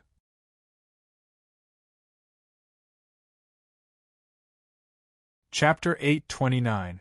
At this moment, a formation suddenly appeared beneath Yao Chongtian's feet. A wave of evil qi roared in all directions like a raging wave. Its power was extraordinary. This defensive counterattack caused Ruoyu's sword to falter for a moment. But it was only for a moment. A second later, the sword aura rose and shattered the evil aura that was blocking Ruoyu's sword. Yao Chongtian was shocked when he saw this. He quickly grabbed the Yao Qi staff beside him to block the attack. Ping! The weapons clashed and a loud sound rang out. The clash between the sword aura and the evil aura created a turbulent flow of energy. This clash caused Ruoyu to take 3 steps back. As for Yao Chongtian, his feet left the ground and he flew back a full 30 feet. At this moment, the arrogant Yao Chongtian opened his eyes. His expression was serious. What kind of power is this? The energy released by Ruoyu's sword was not the true meaning of the way of the sword, nor was it the holy aura of Buddhism. It was also not pure strength, but her sword aura had the characteristics of all 3. Yao Chongtian had never met such an opponent before. The special attributes of the traveler from another world had clearly exceeded his understanding. It caused his heart to waver. Are you asking me? Ruoyu replied in a low voice. I'm sorry. I practice many techniques, and each of them is from a different lineage. I don't know how to classify the power that I'm using now. She paused for a moment. I only know that this power is just right to counter your evil spirit power. As she spoke, she had already shortened the distance between her and her opponent and adjusted her posture. Before she finished speaking, she had already made her move. Ruoyu's figure instantly turned into multiple afterimages and surrounded her opponent. In a breath's time, dozens of sword aura as fast as lightning attacked Yao Chongtian from all directions, and each sword aura was as strong as 1,000 pounds. The butterfly spirit godly shadow was a high-level fighting technique recorded in the Dragon Slayer chapter of the 7 Ghost Valley chapters. It was also Ruoyu's strongest single-target attack skill other than double pole kill. Based on Ruoyu's past records, aside from boss-level characters, any NPC that took this attack head-on would at least be heavily injured. Without a doubt, this record would continue in this battle. Ugh! Although Yao Chongtian had ensured that he did not suffer any fatal injuries by releasing his Yao Qi and brandishing his staff to block the attacks, he had still endured more than 10 sword strikes in this round of attacks. His injuries were quite severe. Damn it! I actually let this nameless junior gain the upper hand. Yao Chongtian grumbled in his heart. At the same time, he took a big step back and leaped into the air, once again widening the distance between him and Ruoyu. Do you think you can escape? Ruoyu didn't stop after she withdrew her attack. She raised her sword and continued to attack. In terms of speed, she was much faster than Yao Chongtian. In terms of moves, as a swordsman, she was naturally more than a level higher than the demonic monk. In this battle, what Yao Chongtian could rely on was his century-old foundation and the ability to summon evil spirits. However, Ruoyu, who had the title of Thousand Evil Slayer, was the nemesis of evil spirits. Her holy bestowment consumed evil spirits as EXP. Against an opponent of Yao Chongtian's attributes, it was outstanding. It could be said that, in this battle, Ruoyu had the advantage in all aspects. If she wanted to, she could have ended it quickly. But she didn't do that. On the surface, Ruoyu was indeed aggressive. Whether it was in terms of words or actions, she was relentless in her attack. But in reality, she only used 70% of her strength in each of her moves. For example, in the butterfly spirit godly shadow. Just now, if Ruoyu had used her full strength, Yao Chongtian would have been beaten to the brink of death.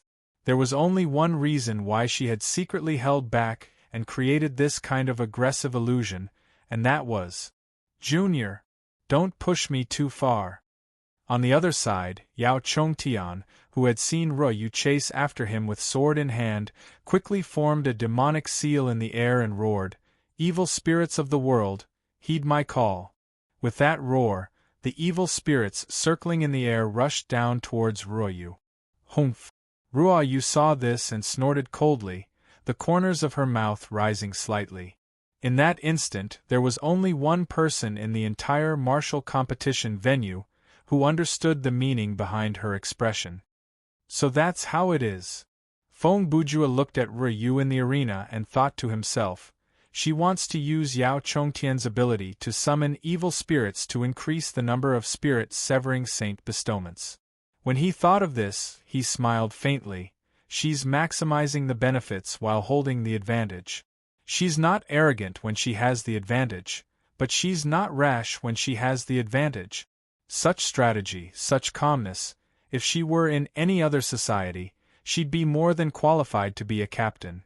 Just as Brother Ju was lost in thought, the dozens of evil spirits quickly flew down and surrounded Ruoyu. And Ruoyu had been waiting for this moment. See, her figure spun, and the shadow of her sword followed. Thousands of flowers fell like flowers, and thousands of scattered lotus flowers bloomed. With the falling flowers scattering flowers, he killed all the evil spirits and shattered them into pieces of light. Ha! At the same time, Yao Chongtian, who was more than 10 meters away, suddenly landed on the ground. Taking advantage of the few seconds that Ruoyu was delayed by the evil spirits, he had already prepared his next move, Demonic Legacy 10-Directional Seal. As he shouted, Yao Chongtian waved the demonic aura staff in his hand twice before stabbing it into the ground.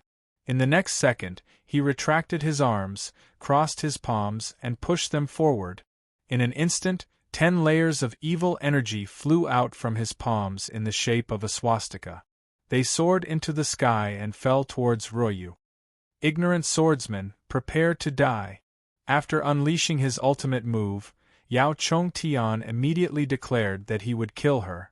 It seemed he was very confident in the power of his move. However, his attack this time ended up hitting nothing but air. Boom! With a loud explosion, a huge swastika appeared on the stage. The 10 layers of tyrannical energy had all landed on the stage, but Ruoyu's figure had already appeared somewhere else. Name: Traceless Shadow Skill Card Type.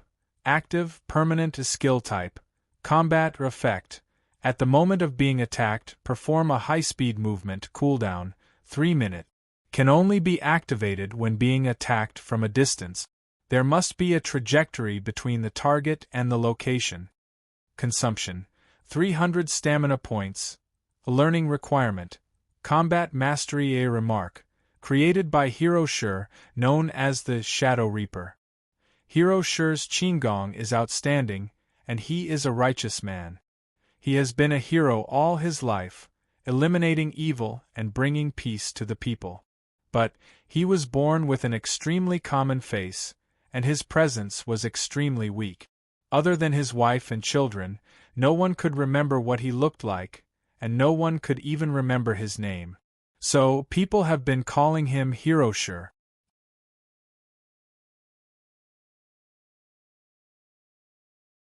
Chapter 830. Although Ruoyu dodged her opponent's attack, she suddenly noticed something strange. A second later, her eyes moved slightly as she looked at the sword in her hand. Heartbeat. Ruoyu was curious when she heard the sound coming from the sword. She looked up at her opponent and scanned the spectators around the ring. From their reactions, it seemed like only the owner of the sword could hear this sound. Could it be? Ruo Yu's heart skipped a beat as she quickly realized what this sound meant. Junior, it's too late to be afraid now. On the other side, Yao Chongtian saw that Ruo Yu did not move and thought that she was frightened by his move. Hence, he said arrogantly, "Watch me take care of you." After he finished speaking, he turned around and released the Calamity Extermination Kasaya. The monastic robe suddenly enlarged in midair and rolled towards Ruo Yu with the momentum of a robe covering the sky. At this moment, however, they saw, whoosh! A sword hum was heard and a blinding golden light appeared. The light suddenly appeared and the wind and clouds changed. The many evil spirits hovering in the sky were frightened by the golden light and fled in panic. In the blink of an eye, they disappeared without a trace. That's impossible! Who is she? Why does she have such an item? Among the spectators, there were some who knew what was going on. Just by seeing the light, they already understood what was going on. Therefore, they were shocked at the same time, in the ring. This sword. Ruo Yu did not pay any attention to the Kasaya array in midair. She lowered her head and looked at the unsealed Holy Canonization sword in her hand. She muttered, "Too strong." The phrase "too strong" was not a compliment, but an objective fact. What she meant was, the power of this sword had exceeded the limit of what she could control. Rustle, rustle, rustle. While Ruo Yu was still in a daze, the huge Kasaya had already landed a few meters above her head. However, just as the Kasaya was about to roll down, the sword in Ruo Yu's hand suddenly glowed with a golden light. The monastic robes that contained the power of evil spirits were instantly turned into dust and ashes when the golden light shone on them. What? Seeing this, Yao Chongtian was shocked and instinctively took a few steps back. What sword is that in your hand? Humph! Ruo Yu snorted. Her cold gaze once again fell on her opponent. Do you still need to know? This question sounded like a declaration of certain death to Yao Drowning Heaven. That's right. A person who's about to die doesn't seem to need to know about this. As of this moment, the look in Yao Chongtian's eyes changed. He had never felt so calm and indifferent before. He was a Taoist who was possessed by the devil, a devil in a monk's robe. His existence was a kind of trampling on the Buddha, and his Tao was destined to be a dead end. Now that he had reached the end of this dead end, what he saw was the purest heart of a Taoist. Unfortunately, it was all too late. The figure moved, and the sword rose. Ruo Yu, who no longer held back, turned into a ray of light with the sword in her hand. There was no need for any moves or strategies. A simple attack was enough to end this battle. Because the true face of a sainthood was name, Xianyuan sword type, weapon quality, legendary attack, attribute. None as special effect. When fighting against evil, demons, spirits, monsters, ghosts, demons, and snakes, the player's attack is increased by 10 times the theoretical limit. Equip requirement: Fighting S, Sorcery C, level 45 and above. Remark: the ancient sword of the Holy Path, a legendary weapon, one of the 10 ancient divine weapons. It was forged by the gods for the Yellow Emperor. One side of the sword was carved with the sun, moon, and stars, while the other side was carved with mountains, rivers, and trees. One side of the sword hilt was carved with farming techniques, while the other side was carved with the strategy to unify the 4 seas. It contains infinite power, and is the supreme divine sword to slay demons. The 2 figures crossed each other. The light of the sword flashed, and blood spurted out. Yao Songtian's 100 years of foundation, and his powerful evil force, was killed by this sword. His body exploded. The battle has ended. The beastly voice of the announcing statue sounded. The winner is Yu Ruoli. The loser is Yao Songtian. Ruo Yu heard this, coldly kept her sword, and slowly walked down the stage. The whole place was silent at the same time in the main hall of Guji City. Over at the battle stage, it seems like some kind of power has awakened. The person who said this was sitting on a huge, luxurious throne carved with the copper pattern of the Yamada no Orochi. His sitting posture was relaxed. His body was slightly tilted, and his head was tilted to the side. His eyes were slightly closed, and he supported his chin with one hand. He had a head of white hair, and his skin was light purple.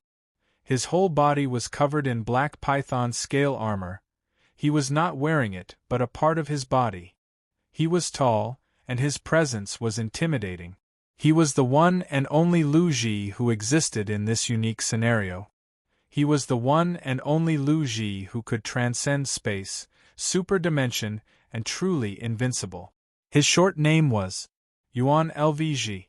He was also known as Lord Ji. It seems to be a very powerful holy power. Daji, who was leaning on Yuan Lvg's throne, said, "Should we send someone down to take a look?" Lord Yuan Lvg. At this time, Ping Qingxing, who was sitting next to the throne, said, "How about I? No need." Yuan Lvg immediately interrupted Ping Qingxing. "You stay here." He paused. "We are not done talking." The Demon King's order was unquestionable, and Ping Qingxing immediately fell silent. 2 seconds later, Yuan Lvg opened his eyes and looked at the seat on his right. "The demon god of the human world, I think it's better for you to go, humph." The person sitting on that seat did not seem to be very respectful to Yuan Lvg. He snorted and stood up. "Understood, I'll go take a look." This person was wearing a 3-pronged purple gold crown and a Sichuan red cotton flower robe. He was wearing a beast-faced chain armor, and there was an exquisite lion belt around his waist.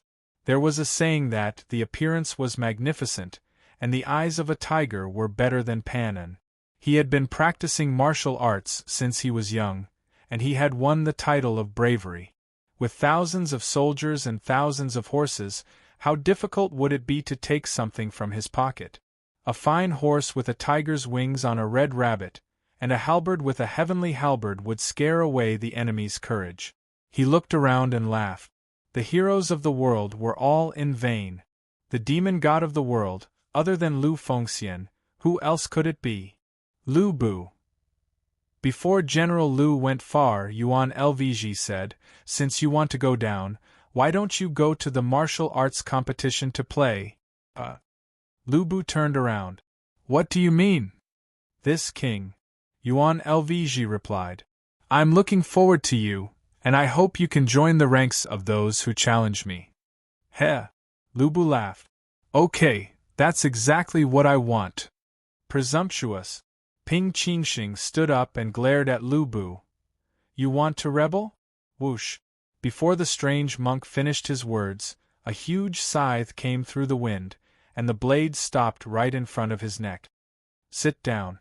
Yuan Lvg said these 2 words with a cold tone. Cold sweat flowed down from Ping Qingxing's bald head. He nervously took a step back and sat back in his seat.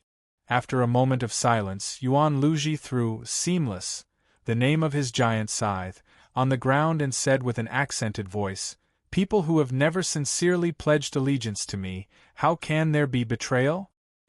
Have you seen through me?" Lu Bu was not nervous at all.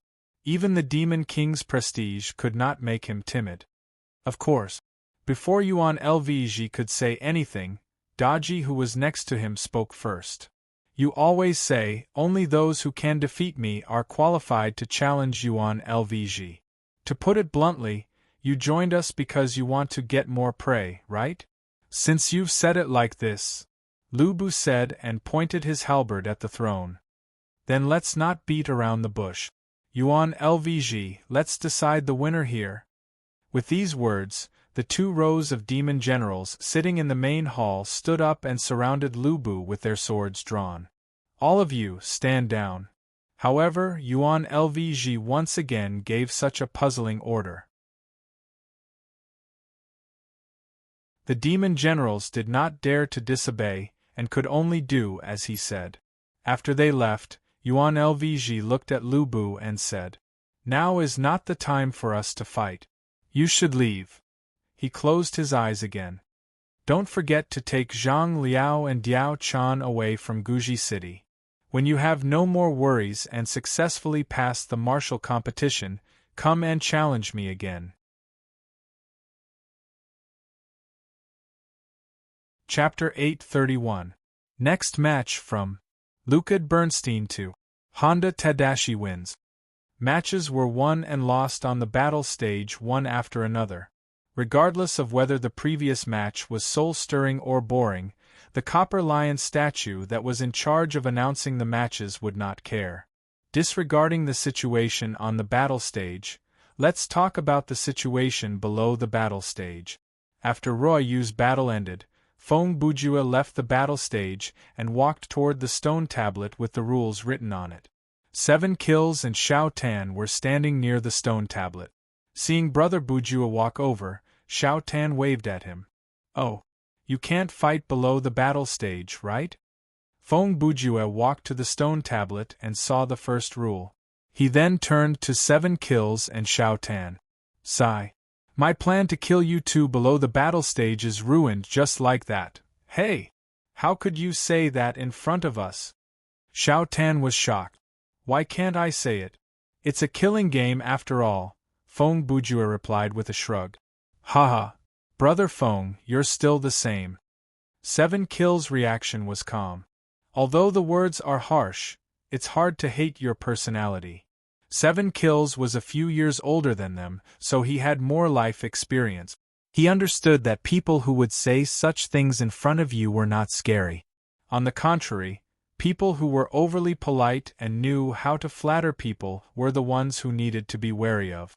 Unfortunately, Feng Bujue laughed self-deprecatingly. "Most people have already started to hate me before they get to know my personality." "Are you sure it's hate and not fear?" Xiao Tan said in a timely manner. The two emotions of fear and hate are often related.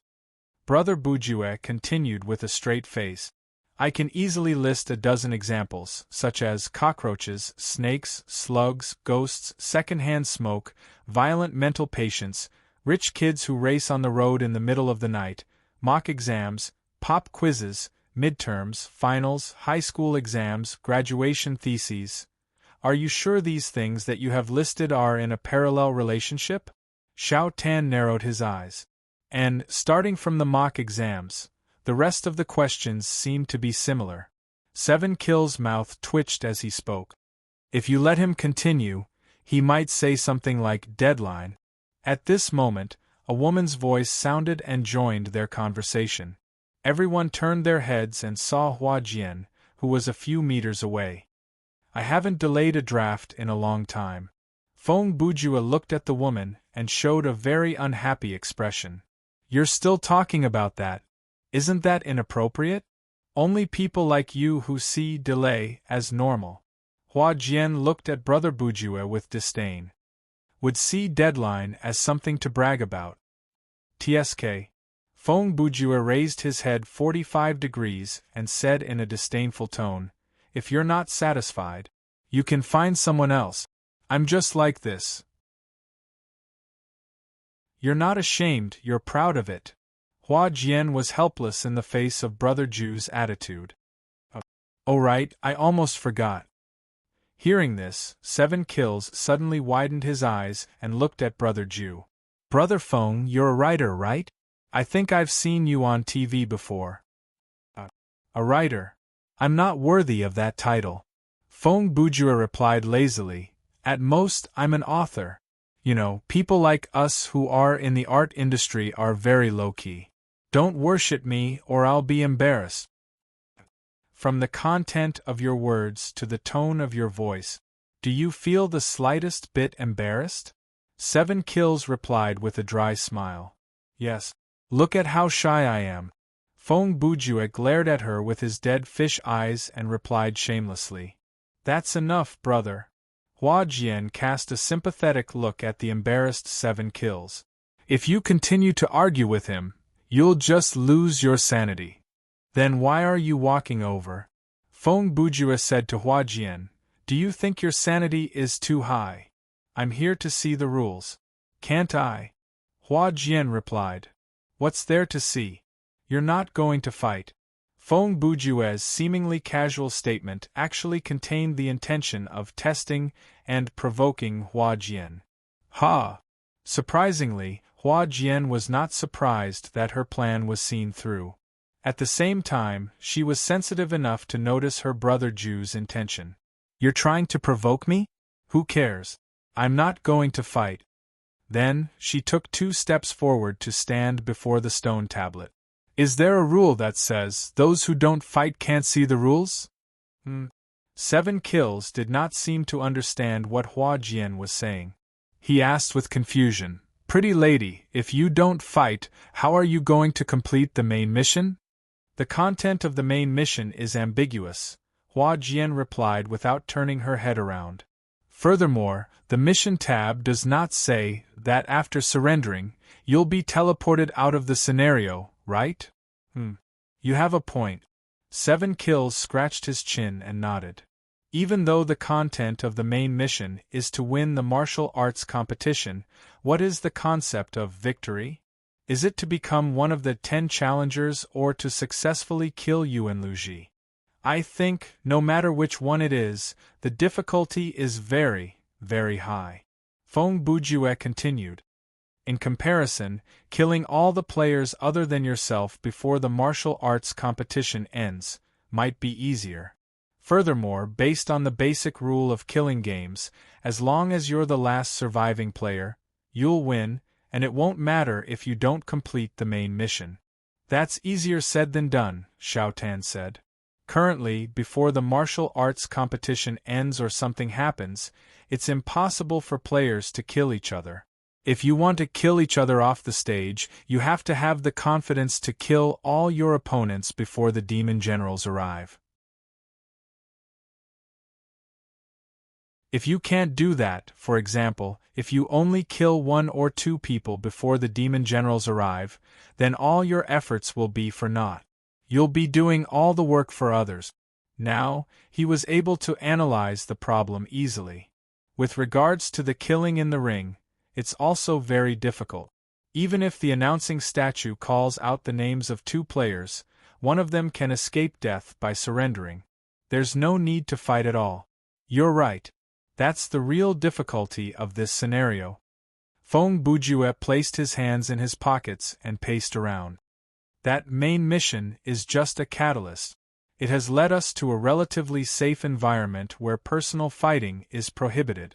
Here, whenever a player's name is called, they'll be faced with a very dangerous duel. Directly admitting defeat is indeed an absolutely safe way to get through this once and for all, but based on my gaming experience, this kind of solution that seems to conflict with the main quest on the surface and does not require any skill at all will definitely come with a price. It's just that we don't know what the price is yet. At this point, he glanced at Flowery Jian and continued, Now, the problem in front of us is how to successfully kill all the other players in such an environment. And before we achieve that goal, each of us has to pray that our names will not be called too many times. After he said that, the 4 who were gathered together lowered their heads, and their expressions were solemn. To be honest, the conversation between them and the atmosphere was rather strange. They were a group of people who were supposed to fight for themselves, but they were gathered together to discuss how to kill each other. This indirectly reflected that each of them had considerable confidence in their own ability and intelligence, and they had a very good gaming mentality. At the same time, on the other side of the training ground, Ryu, who did not participate in the discussion, was communicating with Windmark. Both of them were the type who kept their words short and to the point. Even if a normal person stood next to them, they might not understand what they were talking about. In any case, Uncle Feng was teaching Ryu the correct way to use the twin swords.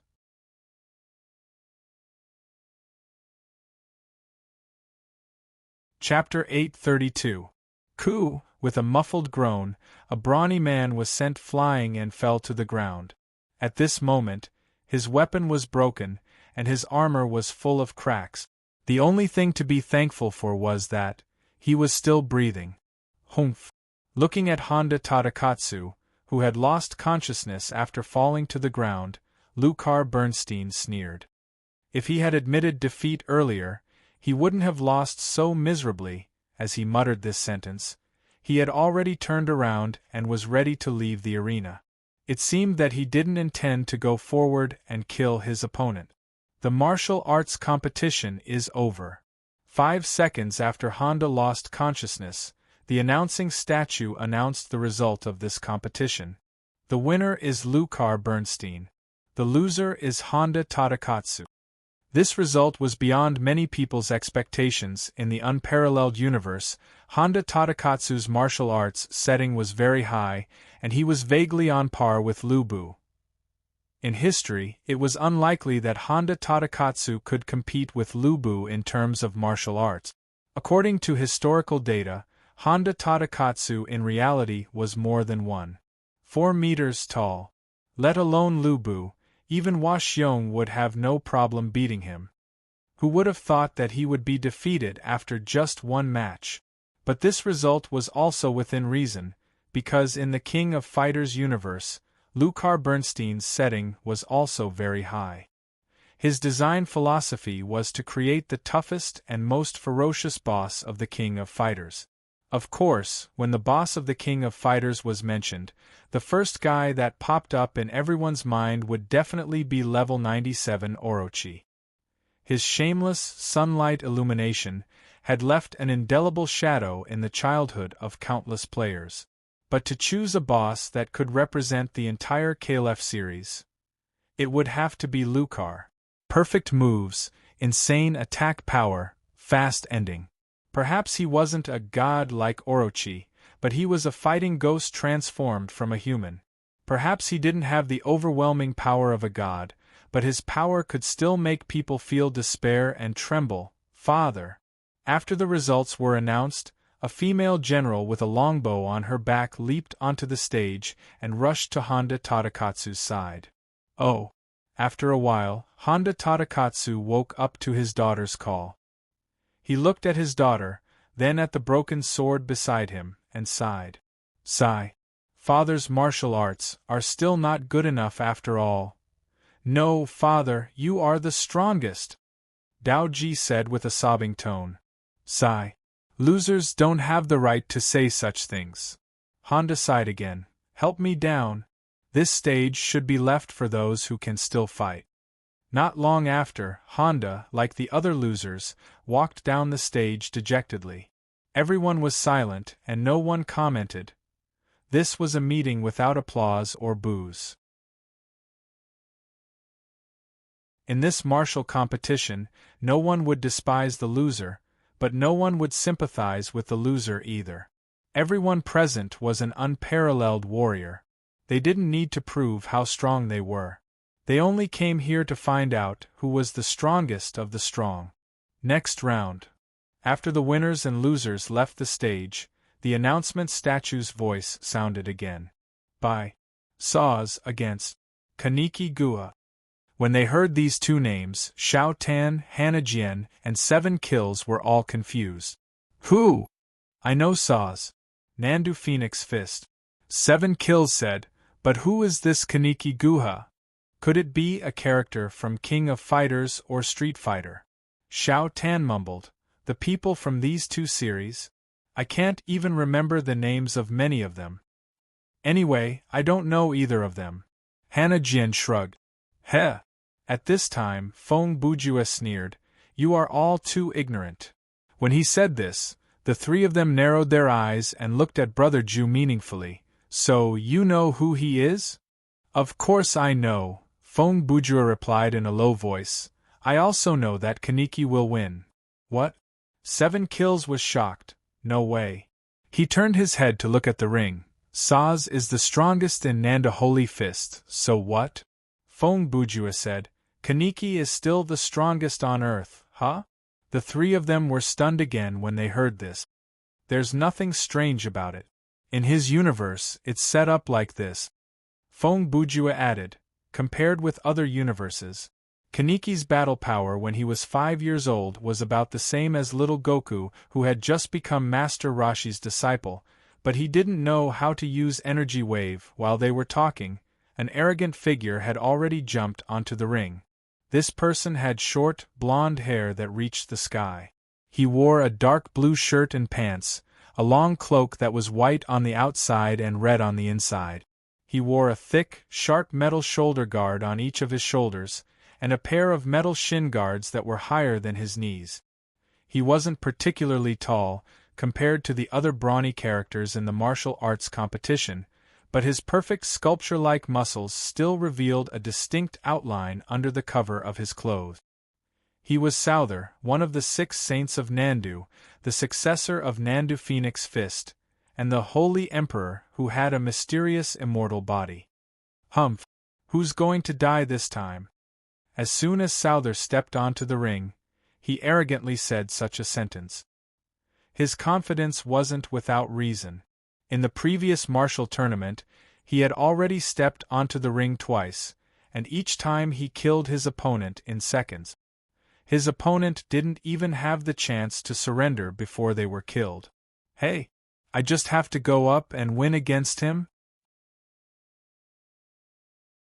The next second, on the edge of the ring, a man in tattered karate clothes raised his hand and pointed at the ring, then turned around and said to the 2 people behind him, "Yes, you go, Kaneki."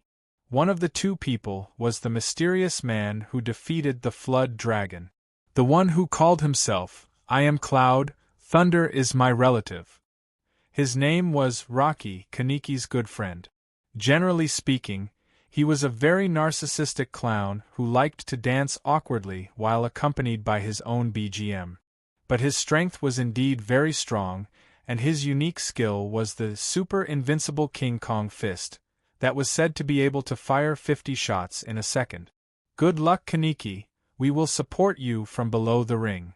The other one was dressed in a dark blue Nipponese middle school uniform, and he had a face that resembled a ghost.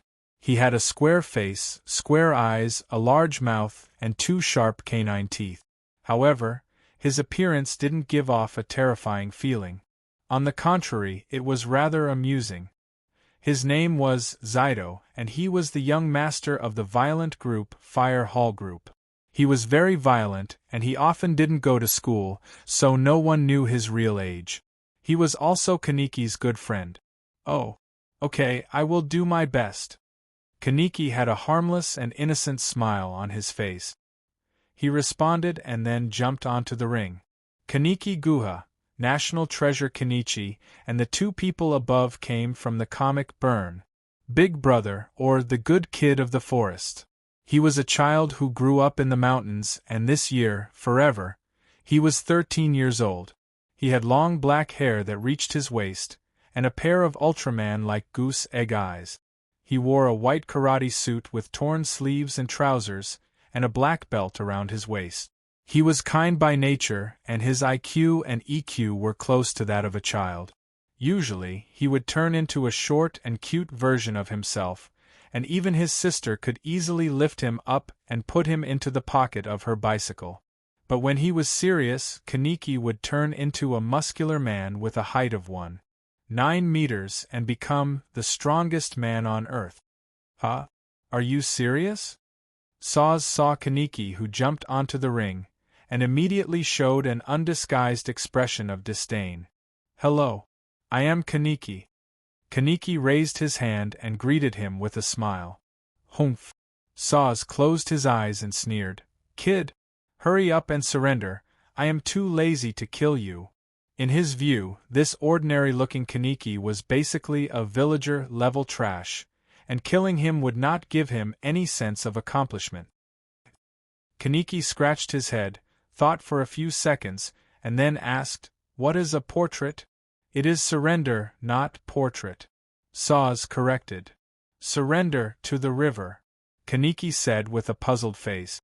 It is surrender. Veins popped out on Saz's head, but he still closed his eyes and pretended to be calm. Both? Kaneki was not pretending to be stupid, he was really stupid. Bastard! Saz opened his eyes. You dare to play with me? Before he finished his words, the Holy Emperor rushed forward and punched at Kaneki's face. Bang! In the next second, the punch that was strong enough to shatter metal landed squarely on Kaneki's face and sent him flying. Saz did not use any skills. He only threw a punch because he felt that there was no need to use any ultimate move on this kid in front of him. Humph. Boring. After Saz pulled back his fist, he flung his cloak and turned around, ready to leave the ring. He thought that even if Kaneki did not die from this punch, he would not be able to stand up again. But, a scream quickly sounded. It hurts? Saz turned his head and saw. Kaneki had already stood up from the ground, and was running around in circles while holding his nose. It hurts. My nose is bleeding. Kaneki's eyes were wide open, and he was running around like a headless fly, but he still looked very lively. This kid. Saz's eyes slightly changed, and he thought to himself, pretending to be a pig to eat a tiger? He was also quite a shrewd person, so he would not use the excuse of, it was an accident, to brush himself off. In any case, this kid was fine after receiving his punch. This was a fact. This showed that Kaneki was not someone to be trifled with. Idiot! The opponent is a striker who kills without blinking. You will die if you continue like this. West, who had an IQ close to a normal person, was also very anxious, so he quickly shouted.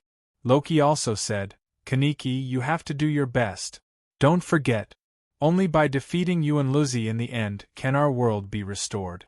Only then can everyone return to their original lives. For this you can't lose. Original life. Kaneki heard this, and he was lost in thought as he looked at the sky. Many good memories of his family and friends appeared in front of his eyes, making his fighting spirit ignite. Ah! It's hot, it's hot. When I said burn, his hair was really on fire, so he rolled on the ground a few times to put out the fire. Hey! What is happening on the stage? Xiao Tan, who was watching the fight, was quite puzzled. How did his hair inexplicably catch fire? Because he is a character from a gag comic There Will Be. Falling to the ground after hearing a joke, acting under the influence of the narration, and undergoing physical changes that transcend the laws of physics for the sake of the laughing fruit. Feng Bujue explained, of course. This character's strongest attribute, I'm afraid, is immortality. While they were talking, Saz on the stage took off his cloak. Kid. Saz glared at Kanek. Trying to play tricks in front of this emperor is useless. His expression gradually turned ferocious as his muscles tensed up. Since you like to act smart, I'll let you experience what it means to be in despair. Oh! For everyone, I will not lose. At this time, Kaneki also became serious. He put on a basic karate posture, facing his opponent, ready to fight. At this point, this battle can be considered as the real beginning. You're tuning in to the Phoenix Knights YouTube channel.